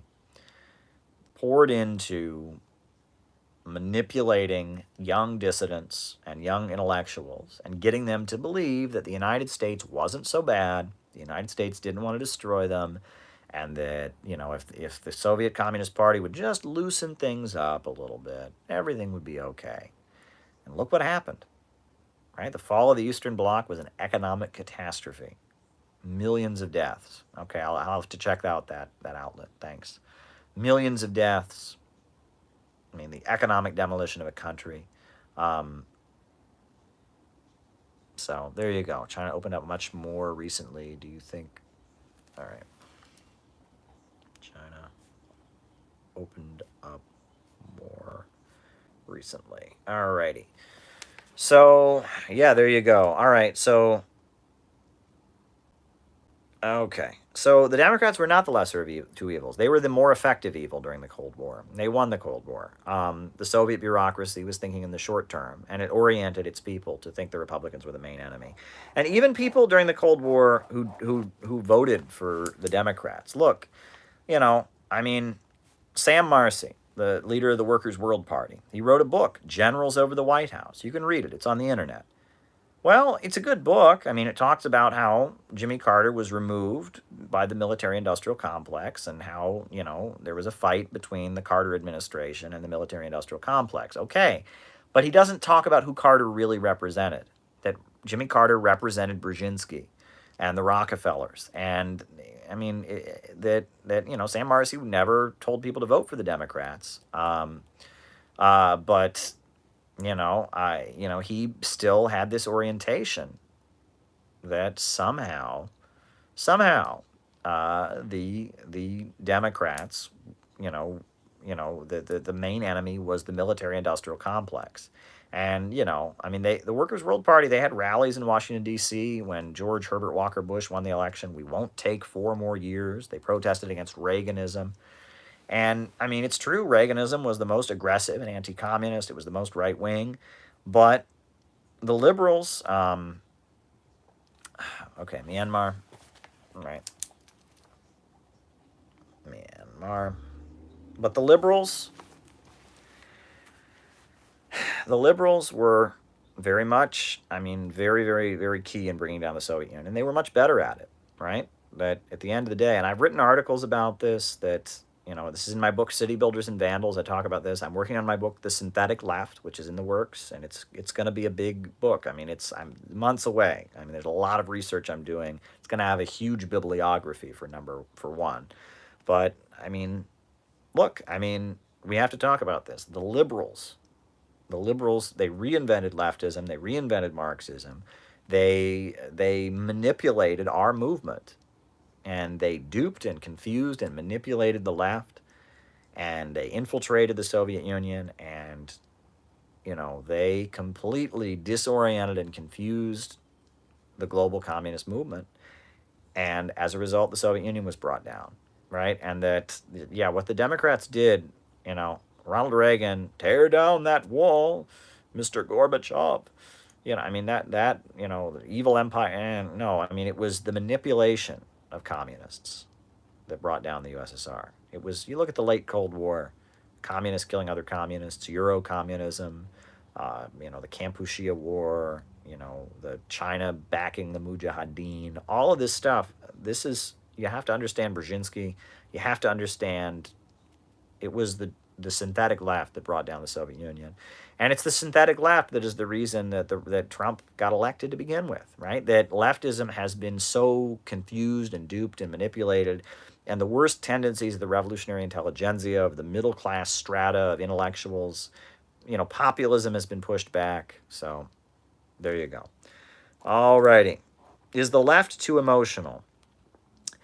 Yeah, I would say so. I think emotions are good generally. It's not good to have. I've been to a lot of communist meetings and events and listened to a lot of communist speeches that are dull as shit. You just sit there and it's like, blah, I'm so bored. So, I always make a point if I'm ever organizing an event to make sure there's music there. I want to make sure the speakers are good and have an emotional edge to their stuff.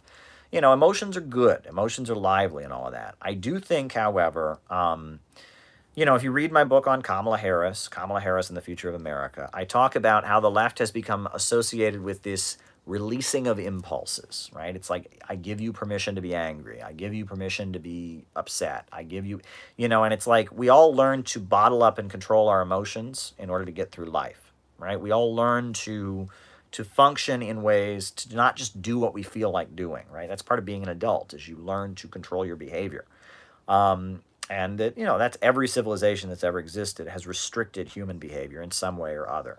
But when you give people permission to release feelings or impulses that they previously restrained, that can be a very liberating experience for that person. They'll feel very, very bold and empowered by that.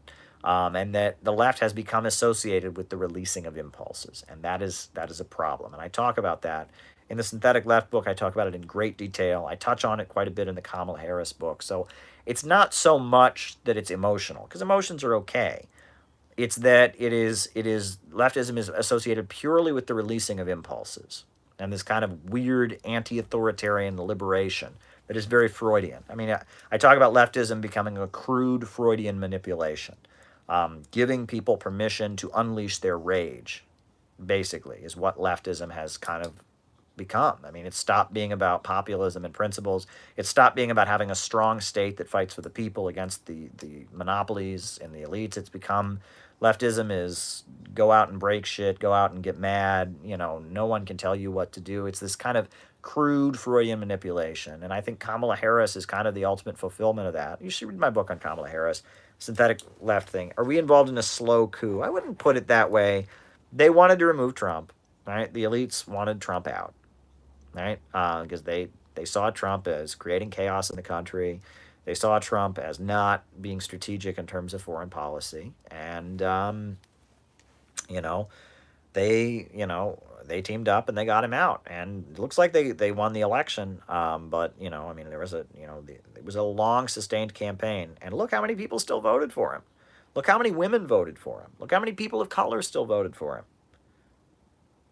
So, it was quite difficult to do. But with the pandemic, with everything, they finally were able to get Trump out. Just saying.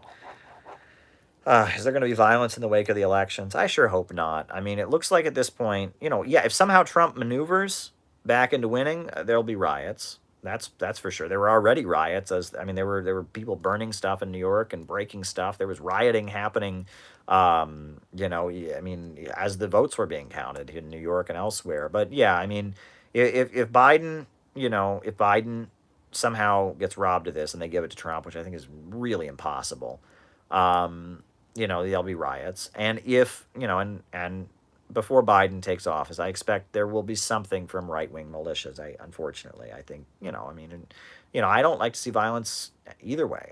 I don't think that I told people don't go out and get killed for Biden, please. And, I'm not a Trump supporter, and I certainly don't condone anything any right-wing militia groups will do. But a lot of right-wing people that are really whipped up, and, Joe Biden's a communist, and he's, Stalin incarnate, and, there's a lot of right-wing people that might do something also. There's a lot of armed groups and stuff. So we just have to see. But I think it's very possible there could be violence in wake of the elections. I think it's very possible.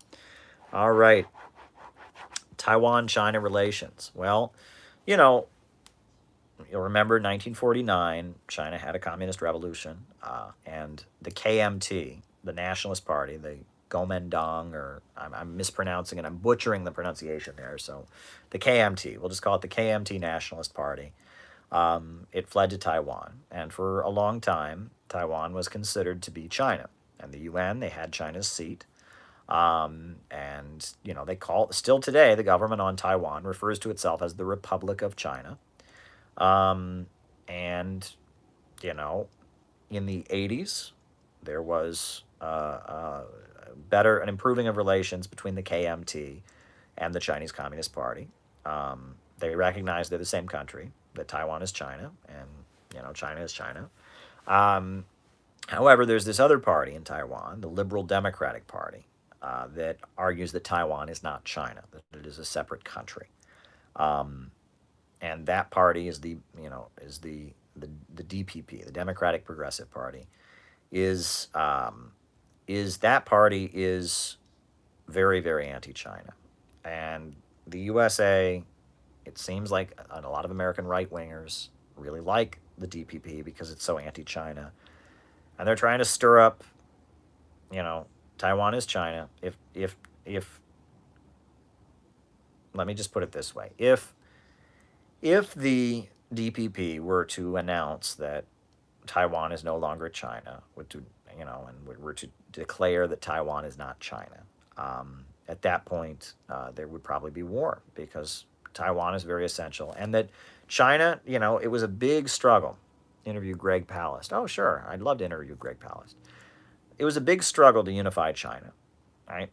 The way China was able to be reduced to poverty and being the sick man of Asia was that it was divided, right? It was divided with Tibet, with Taiwan, with Hong Kong, with, you know, the French concession of Shanghai, etc. So for a lot of Chinese people, the fact that there is one China is a huge, huge, huge point of pride.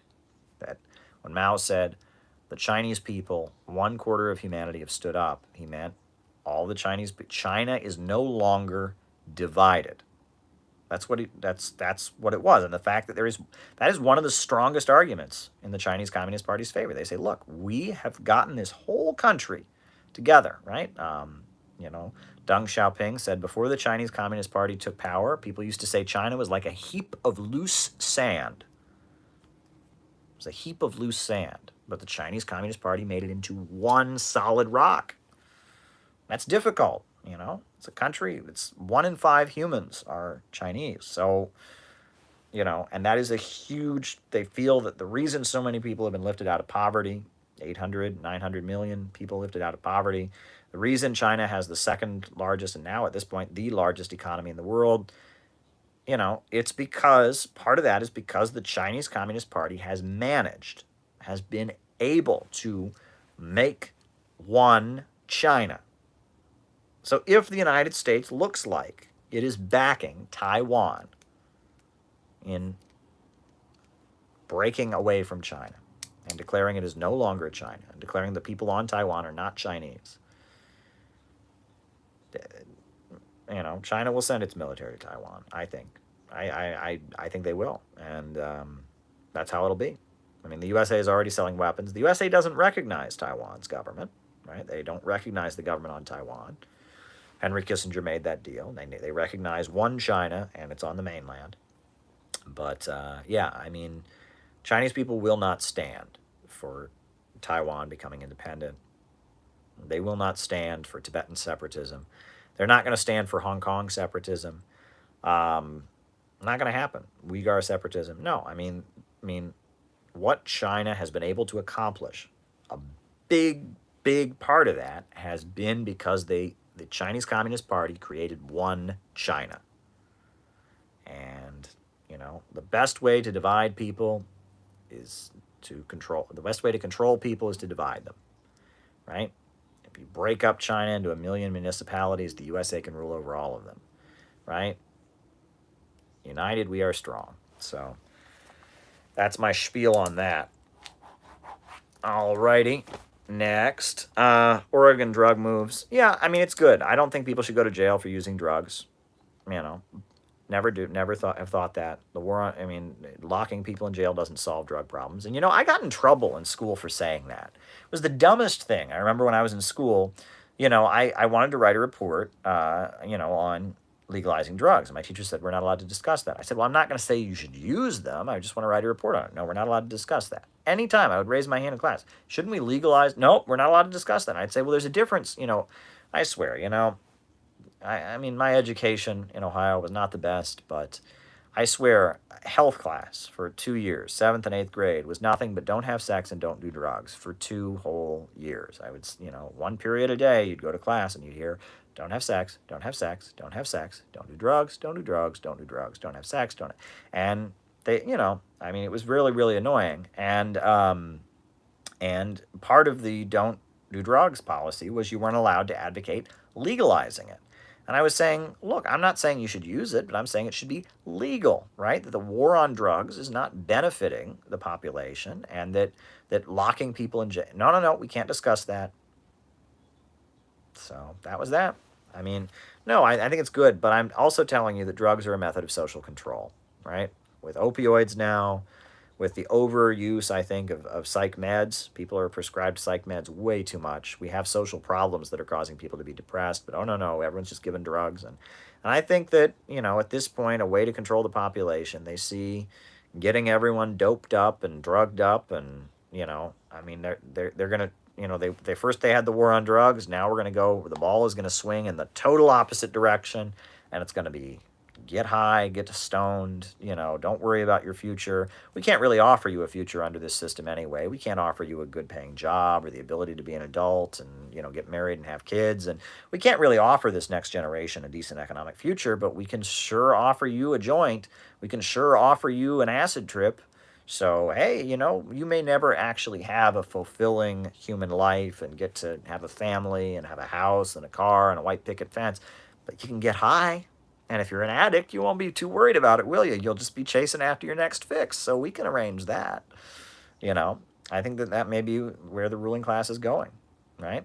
I think that's what we may be offering. And we've seen that. I mean, the black community was robbed of their, economic opportunity way before the rest of the country was, right? The war on drugs. Let's talk about this, right? I mean, there are a lot of people talking about this, but so... First of all, right, in industry, factories didn't tend to hire black people, right? Good paying union jobs, they didn't hire black people. They didn't, right? But then it was after the urban rebellions of the 1960s, 1967, 1968, in Detroit, there were all these auto plants. A black person would apply, they just couldn't find him a job. Well, after the 1967, 1968 rebellions in Detroit, all of a sudden the auto plants in Detroit started hiring black people, right? And that was big. There were black people working in the factories.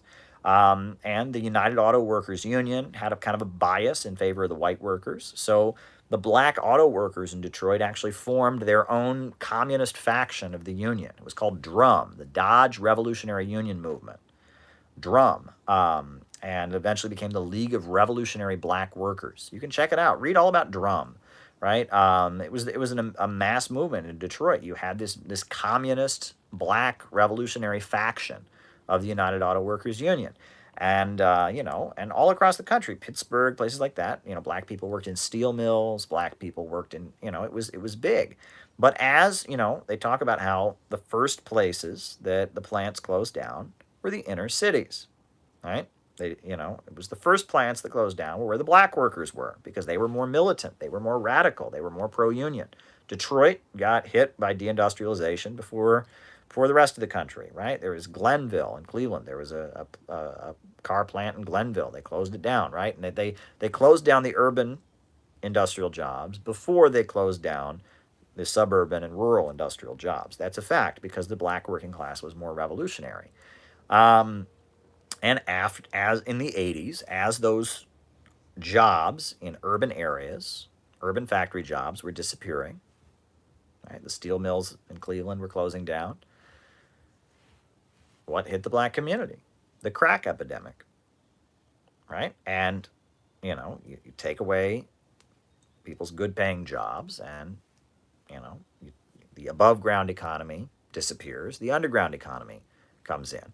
Well, what started with the black community soon spread to the whole country, right? They've closed down almost all the factories right now, right? In Cleveland, there's a place they call Steel Yards Common, right? And it used to be where there were all these really, really good paying factory jobs in steel mills. Well, the steel mills are all gone, but they do have a giant Walmart. A giant Walmart. And what do people get paid when they work at Walmart? You know, and they replaced the factory jobs with the low-wage jobs, right? And this is the transition, right? Future of the GOP.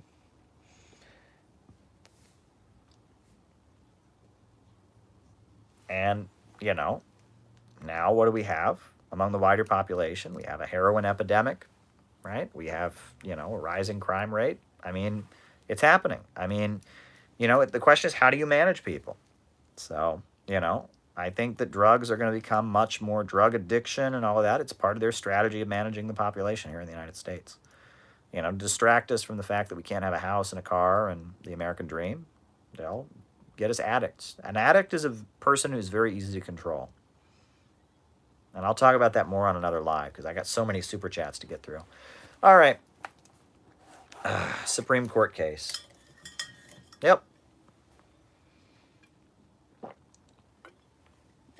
I doubt it will get all the way to the Supreme Court. But yeah, Trump's going to file every legal challenge he can possibly challenge. He's going to try to go to the Supreme Court.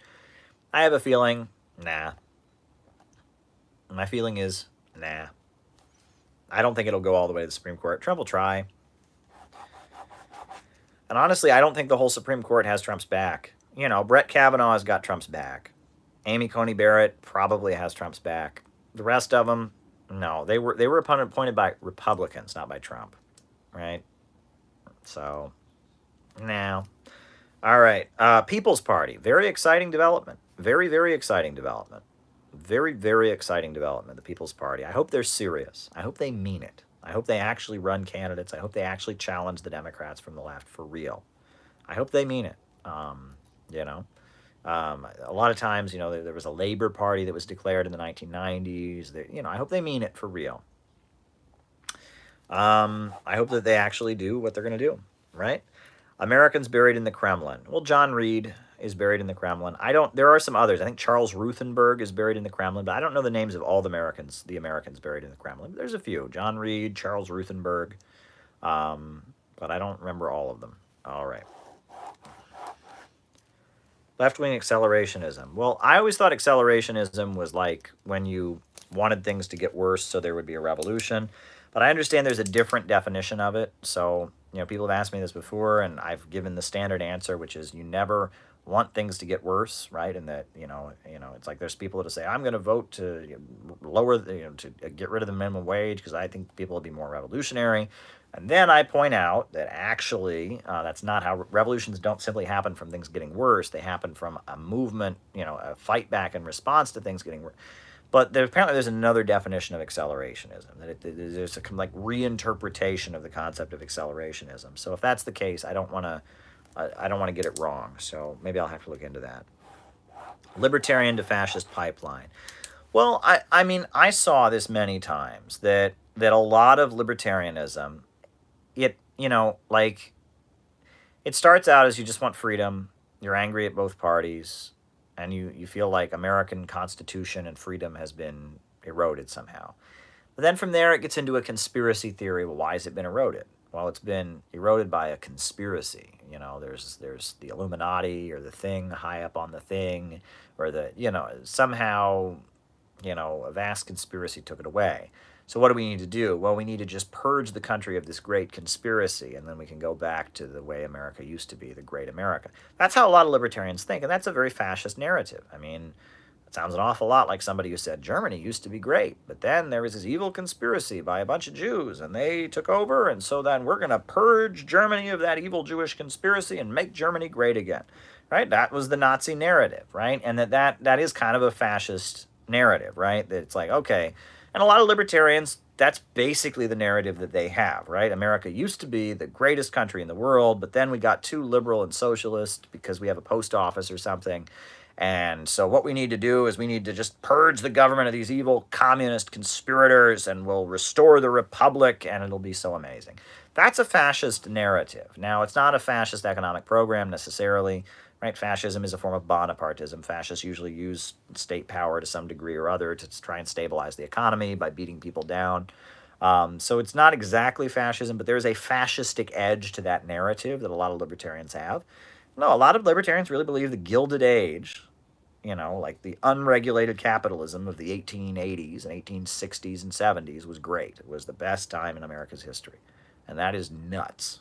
And I don't know how anyone could possibly think that. But that's what libertarians think, because it is. There's a lot of money in libertarianism. I mean, a lot of money has been pumped into libertarianism. So, I mean, Atlas Shrugged and the Fountainhead, and, it's the great individual and the state, and it's really sad. It's really, really sad. It's, in a lot of ways, it's politicized sociopathy, right? The idea that empathy is bad, that kindness is bad, that human solidarity is bad. It should be the individual against all else. The weak should be crushed by the strong. That if you're somebody who wants to help the downtrodden, that's a weakness, right? I mean, it's evil. I mean, and that's why, there was a review of Atlas Shrugged in National Review magazine, a conservative magazine. Whittaker Chambers, awful anti-communist, right-wing conservative. He said that behind every page of Atlas Shrugged, you can hear a voice saying, "To the gas chamber, go," because people recognized that there is this, the Nazis. There was a cruelty about them. There was a desire to punish. There was a vengeful cruelty and an indifference of man toward man. And that is an essential part of libertarianism, right? And that even though libertarians' economic program, they don't want the government to do anything, and fascists came in there, we want the state to beat down people and rebuild the nation. It sounds opposite. And libertarians always say this. If you ever bring this up, oh, fascism is socialism, they say. Well, it's not socialism, but they always insist, no, they can't be fascists. Well, a lot of people have pointed out that there is a fascist edge to them, right? There's a very fascist edge to them. The fascism isn't in the economic program. The fascism is in their narrative. It's in their promotion of cruelty and their indifference to other people, and their idea that compassion is weakness and that human solidarity is weakness. Their desire to see people, their desire to see other people punished and degraded. Their view of the majority of humanity as a mob of inferior rabble. Their blatant elitism.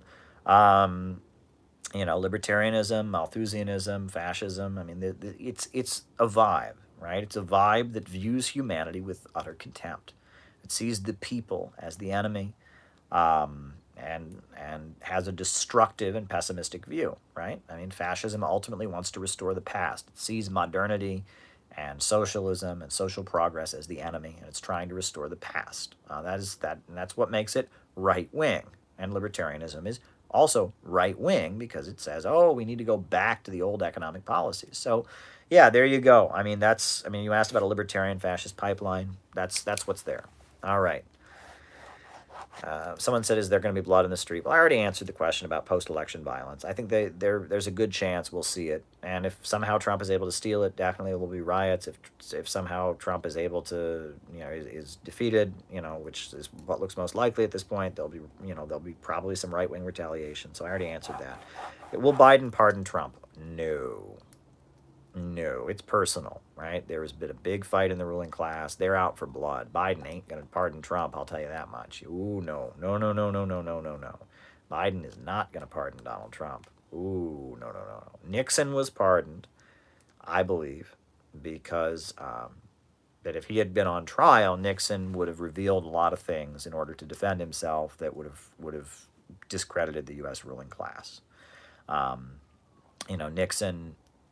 There's like a weird thing on the Nixon tapes where he says something about we don't want him to start asking questions about the Bay of Pigs invasion. If Nixon had been on trial and facing going to jail, he would not have censored himself at all. And he would have revealed a lot of things in his court case that would have really, at the time, you have to also remember that in the 70s, there was a big communist movement in the United States. There was the new communist movement along with China. There was the Communist Party USA that had Angela Davis and had a lot of following. And that if Nixon had gone on trial, right, he was fighting against the majority of his class, the majority of the ruling class. They appreciated him ending the crisis of the 1960s, but they didn't appreciate him being a right-wing Bonapartist strongman.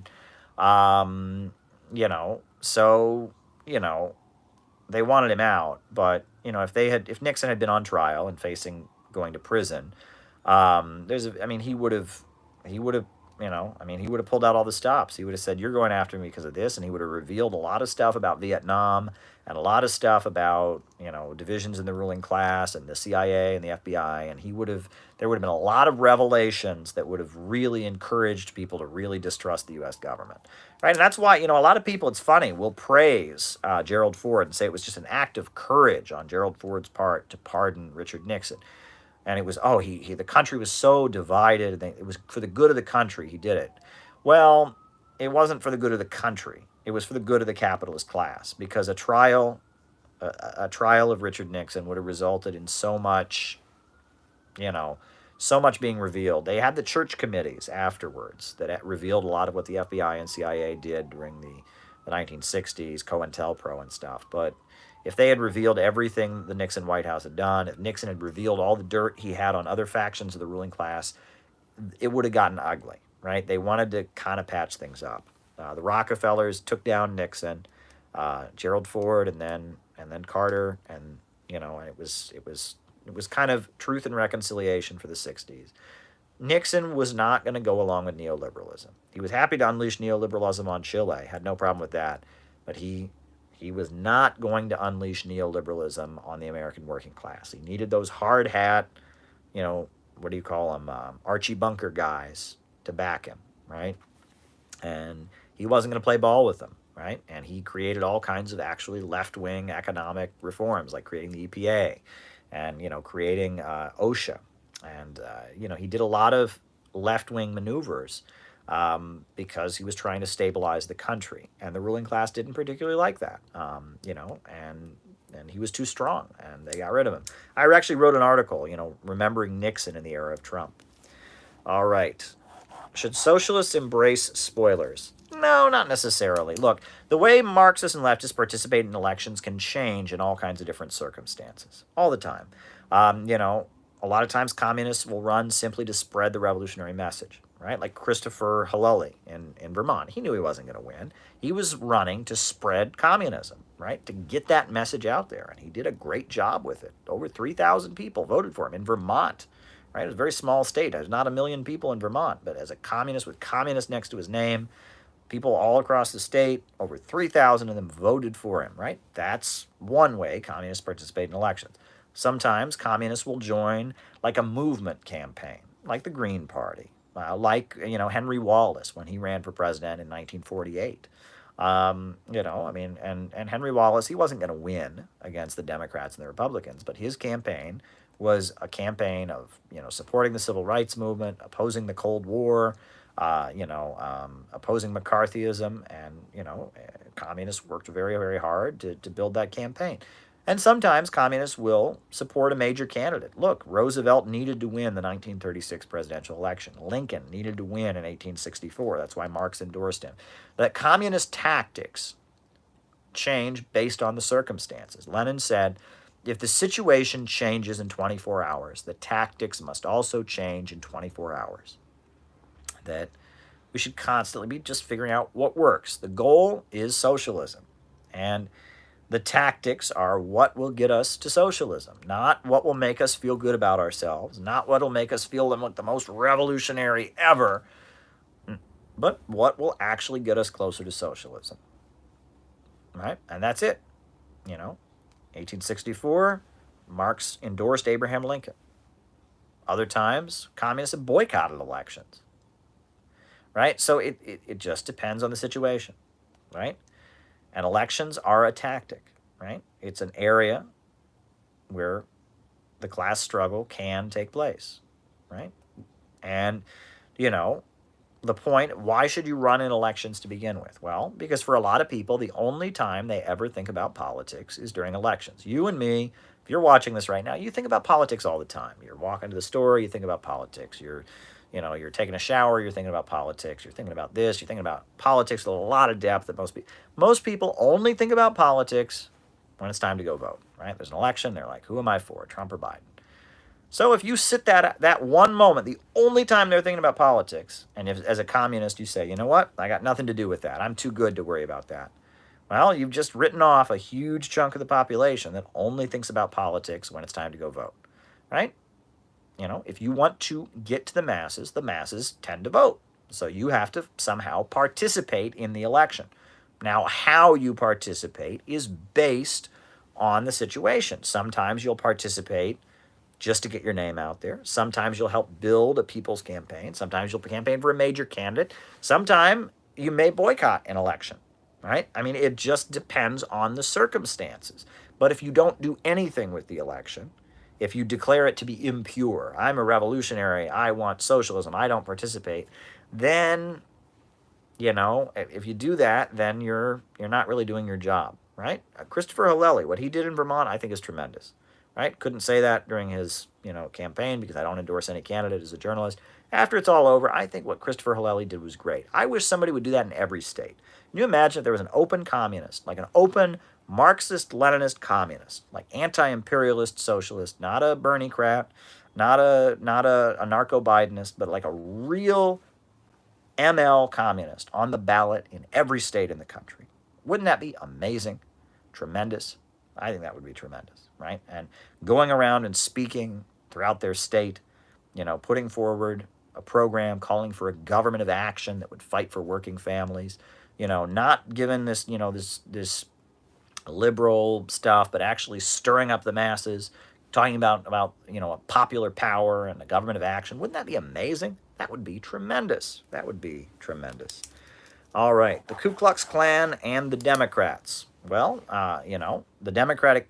All right, so let's back up, right? So 1860s, the Republicans were the left-wing party. They started out as a third party, right? Let's remember there was the Whig Party collapsed, and the Republicans were the anti-slavery party. They didn't actually want to abolish slavery for the most part. They wanted to just stop it from spreading and not enforce the fugitive slave law and stuff. The Republicans were the left-wing anti-slavery party, and the Marxists joined the Republican Party. Labor unions were for the Republican Party. Abolitionists, socialism, FBI. The Republicans were a very radical party. The slogan of the Republican Party was free land, free labor, free men. They were a very radical left-wing party. And they were the free soilers, the small farmers before them. And that was the Republican Party. The Democratic Party was the party of the slaveholders. And there were Democrats in the North, and when the Civil War broke out, they were against it, right? They were against it. Wall Street, New York City, they had the Tammany Hall machine. They were against the Civil War. There were Democrats that were against the Civil War, right? Northern Democrats. So, the South, had seceded from the country. They couldn't vote. But after the war was over, they started Reconstruction.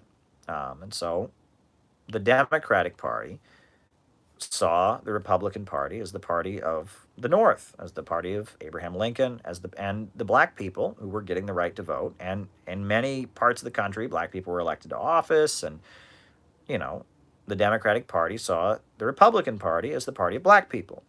So the Ku Klux Klan was formed in Tennessee as an armed grouping that tried to prevent and did prevent black people from voting. And the black people who voted tended to vote Republican. And so the people who took up arms to prevent them from voting and put on white sheets were Democrats. This is all a fact. What annoys me is that, this is all true, right? This is historical fact that the Democrats were the right-wing party during the Civil War. The Democrats were the racist party. And yes, the Ku Klux Klan, when it was started, was a Democrat organization. That is true. That is absolutely, positively true. The thing is that, things have changed. Roosevelt's Democratic Party was not the Democratic Party of the age of Jefferson Davis. That politics changes and evolves. When you have a two-party system, those two parties are not going to be stagnant and are not going to stay exactly the same. Now, the Democratic Party is pretty awful. Not a big fan of the Democratic Party, certainly not a fan of the Republican Party. But when people point to the Democrats and say party of the KKK, I mean, that would be like pointing at the Republicans and saying the party of Karl Marx, right? Because Karl Marx, the only job he ever had as an adult, I mean, Karl Marx worked for the New York Tribune, the Republican Party newspaper of New York City, run by Horace Greeley. Horace Greeley, the head of the Republican Party of New York City, was a socialist. I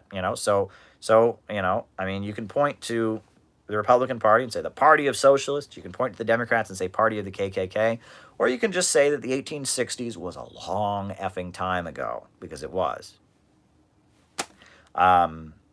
That's it. I mean, the 1860s was a long effing time ago, right? The head of the Republicans, big Republican in New York City, Horace Greeley, was a socialist who hired Karl Marx to write for his newspaper. That was the 1860s. The Ku Klux Klan, they were Democrats. That was the 1860s. The 1860s was a long effing time ago. You know, the Ku Klux Klan was restarted in 1915, I believe, and after the movie Birth of a Nation came out. And that was because Woodrow Wilson was kind of a Bonapartist. Woodrow Wilson, we were having all there was all this chaos in the country, basically, all the strikes, the protests, the wobblies, the economy kept having these panics and meltdowns. They created the Federal Reserve to try and stabilize the economy, but a lot of instability and all of that. So, Woodrow Wilson came in. Was the only president I think we've had who was a political science professor, Woodrow Wilson. And he came in. He was with that more managerial wing of the bourgeoisie, right? And he was going to apply political science, and he was going to resolve it. Woodrow Wilson. Not a good president, in my view. Woodrow Wilson came in, and he was trying to be a strong man to control the rest of the bourgeoisie. And he realized that the main opposition to him was the Republican Party. And the Republican Party was the party of small farmers in the Midwest, right? In Ohio, Pennsylvania, Iowa, Kentucky, small farmers tended to be Republicans. So Woodrow Wilson worked with, some ministers in Stone Mountain, Georgia, and he created the Ku Klux Klan. And they made this movie called Birth of a Nation, which they showed all over the country, which was like a propaganda film. And he created this kind of mass right-wing movement, this group called the Ku Klux Klan, which was basically a multi-level marketing scheme that lynched and murdered people. And I mean, it was a hustle to make money in a lot of ways, though. I mean, it was if you remember, you had to just pay money. I mean, it was just, it was a scheme to make money more than anything. But it was this like mass movement that would support the Democrats. And the main, the Ku Klux Klan originally had started in the South, in Tennessee. But the new Ku Klux Klan, like the Ku Klux Klan 2.0, started by Woodrow Wilson, was in the Midwest. And the idea was that these farmers, these small farmers who were, Republicans, will become they're anti-immigrant, and they're they're anti-black, they're anti-Catholic, they're anti-Jewish, that they will, put on their white sheets and join this right-wing movement. They'll join this right-wing movement, and they'll join it, and they will then support the Democratic Party.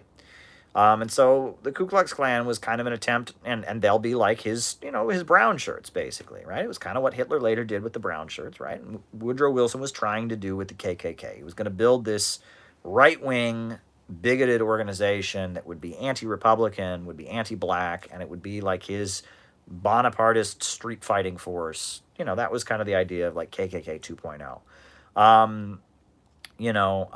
Eventually, in the 1920s, the KKK, a lot of scandals, like people running off with their money, and, they started to lose their influence in the 1930s, right? Because a lot of the poor white people who had supported them were big supporters of Roosevelt. And, the 1930s, they started to really lose their influence. World War II happened, and they couldn't figure out what side they were on, right? Some of the Klan people were for Hitler, and some of them were for the U.S. government, and they didn't know what they were doing.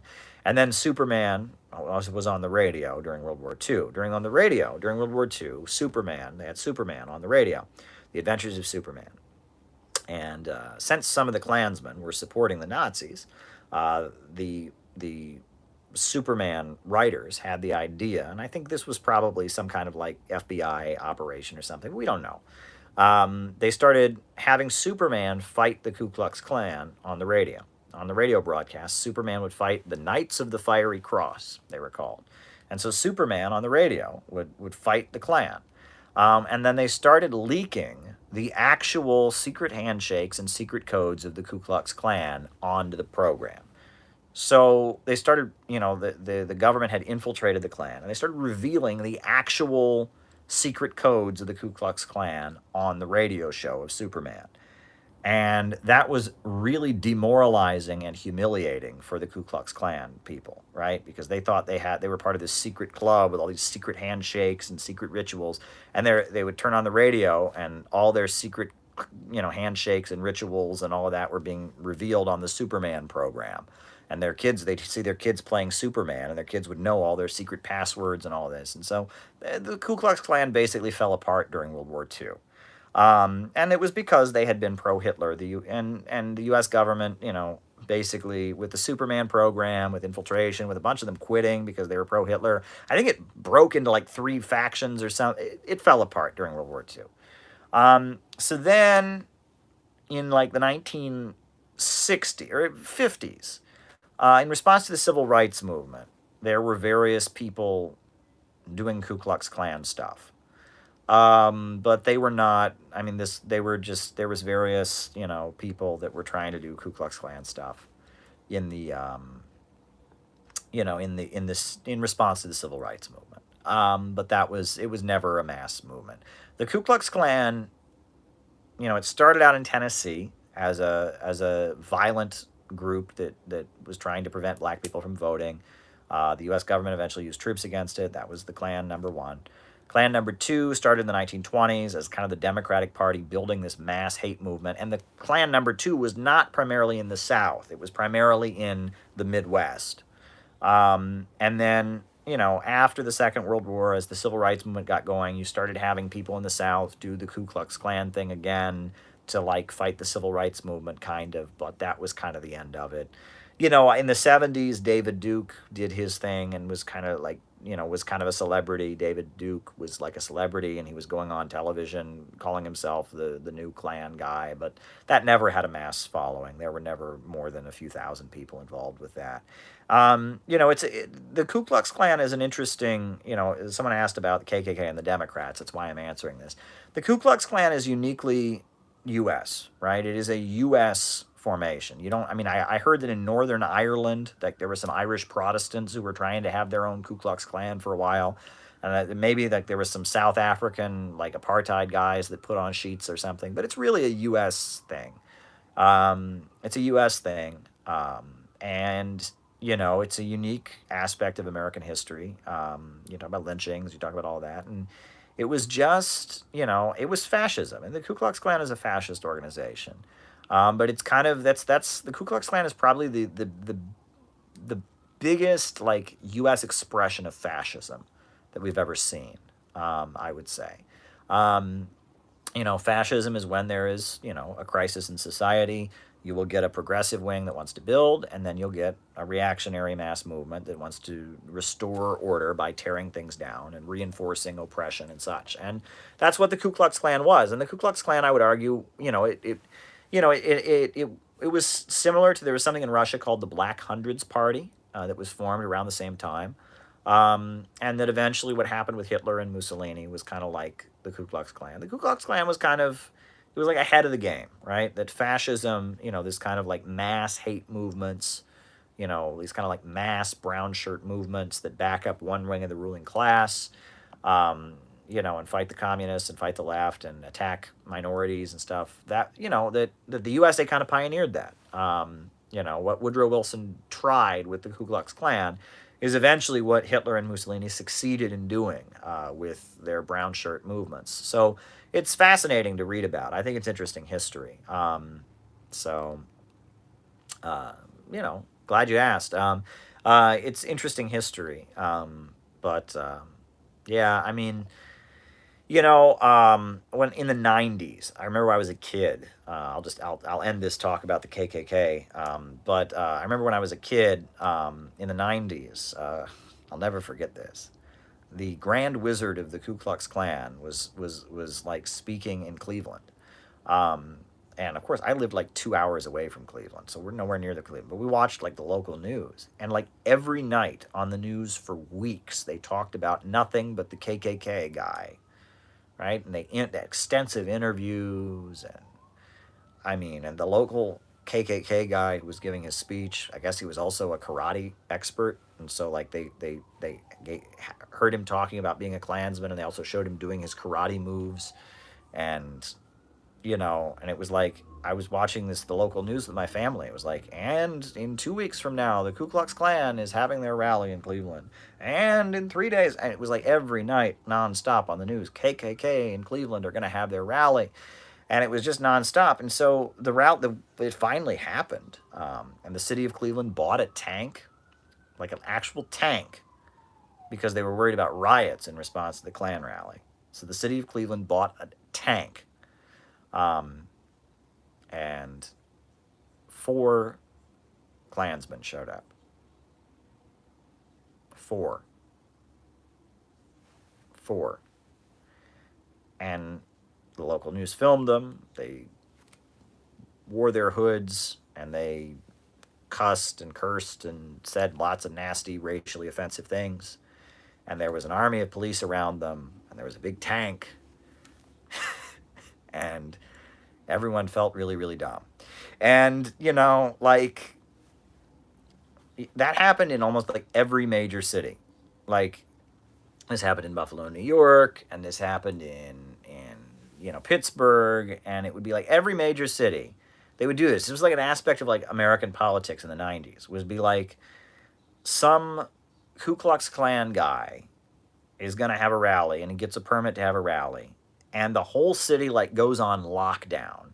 And the local news talks about it nonstop, and the local city police department buys a tank or buys, $100,000 worth of riot gear, and the Democrats tell people not to go protest, but to have a Christian prayer meeting on the other side of town.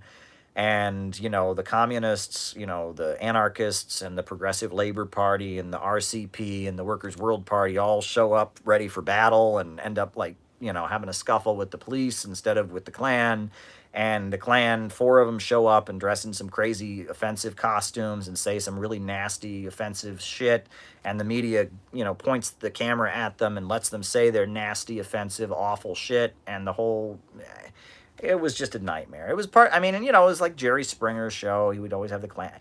It was a weird aspect of politics in the 1990s. It was like, everyone at that point agreed that the Klan was bad, for the most part. I mean, it was like, wide, the 60s had happened, the civil rights movement had happened.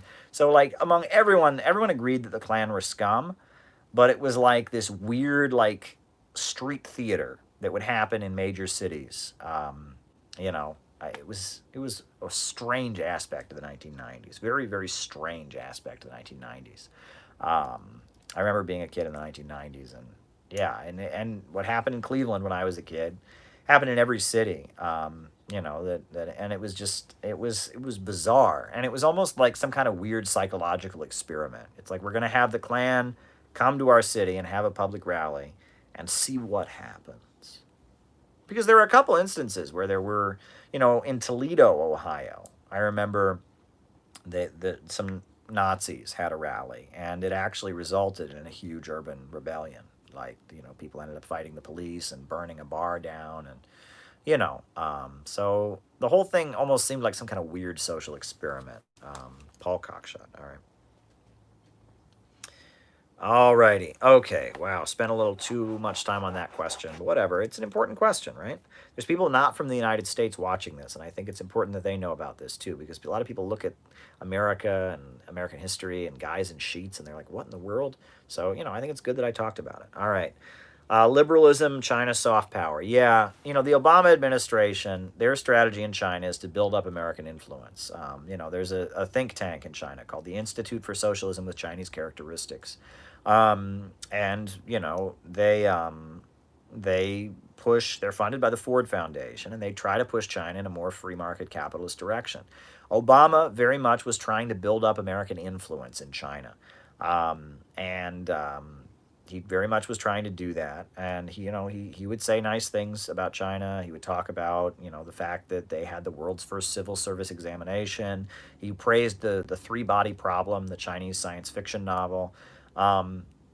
And that, that seemed to be the Obama-Biden strategy for China, was build up American influence within China. The Trump administration strategy for China is to just barricade them.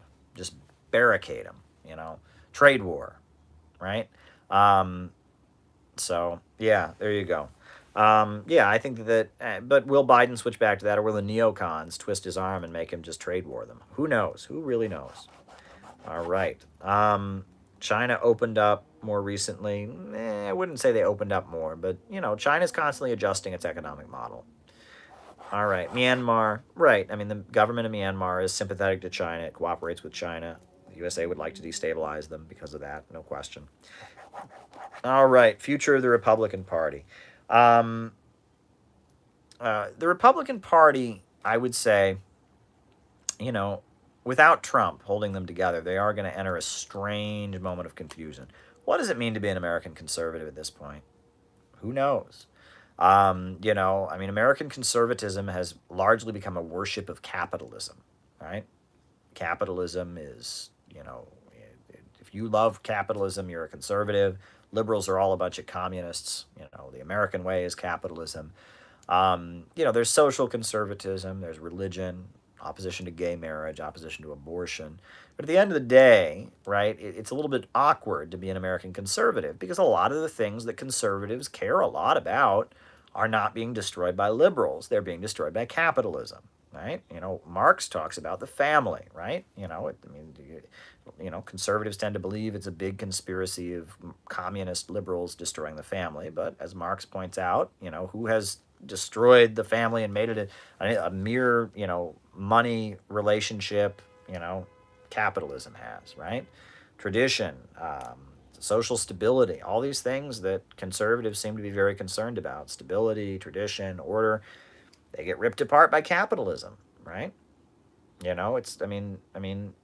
there's a lot of things that conservatives don't like that, that are very much something capitalism likes. Porn, for example. Conservatives don't like porn. Conservatives think porn is despicable and all of that. Do you really think the porn industry is run by communists? I don't. I think the porn industry is run by capitalists who want to make a lot of money. What else do conservatives not like? Conservatives don't like drugs. Well, again, do you think the drug trade is run by communists? I don't. I think it's run by capitalists who want to make a lot of money. But American conservatives, they have, since the Cold War, just been inculcated with this idea that you must love capitalism. The thing is, you can't really love capitalism and be a conservative, right? Because capitalism destroys things that conservatives believe in. And that in a lot of ways, capitalism is a very liberal force in the sense that it tears apart the ties that bind people together, and it creates social chaos. In Europe they have a far right that is anti-capitalist, right? They talk about economic nationalism and ethnic stuff, right? And that's with Steve Bannon, we're seeing the beginning of that. Trump was something that could hold the Republican Party together, but I think they're falling apart. They are falling apart.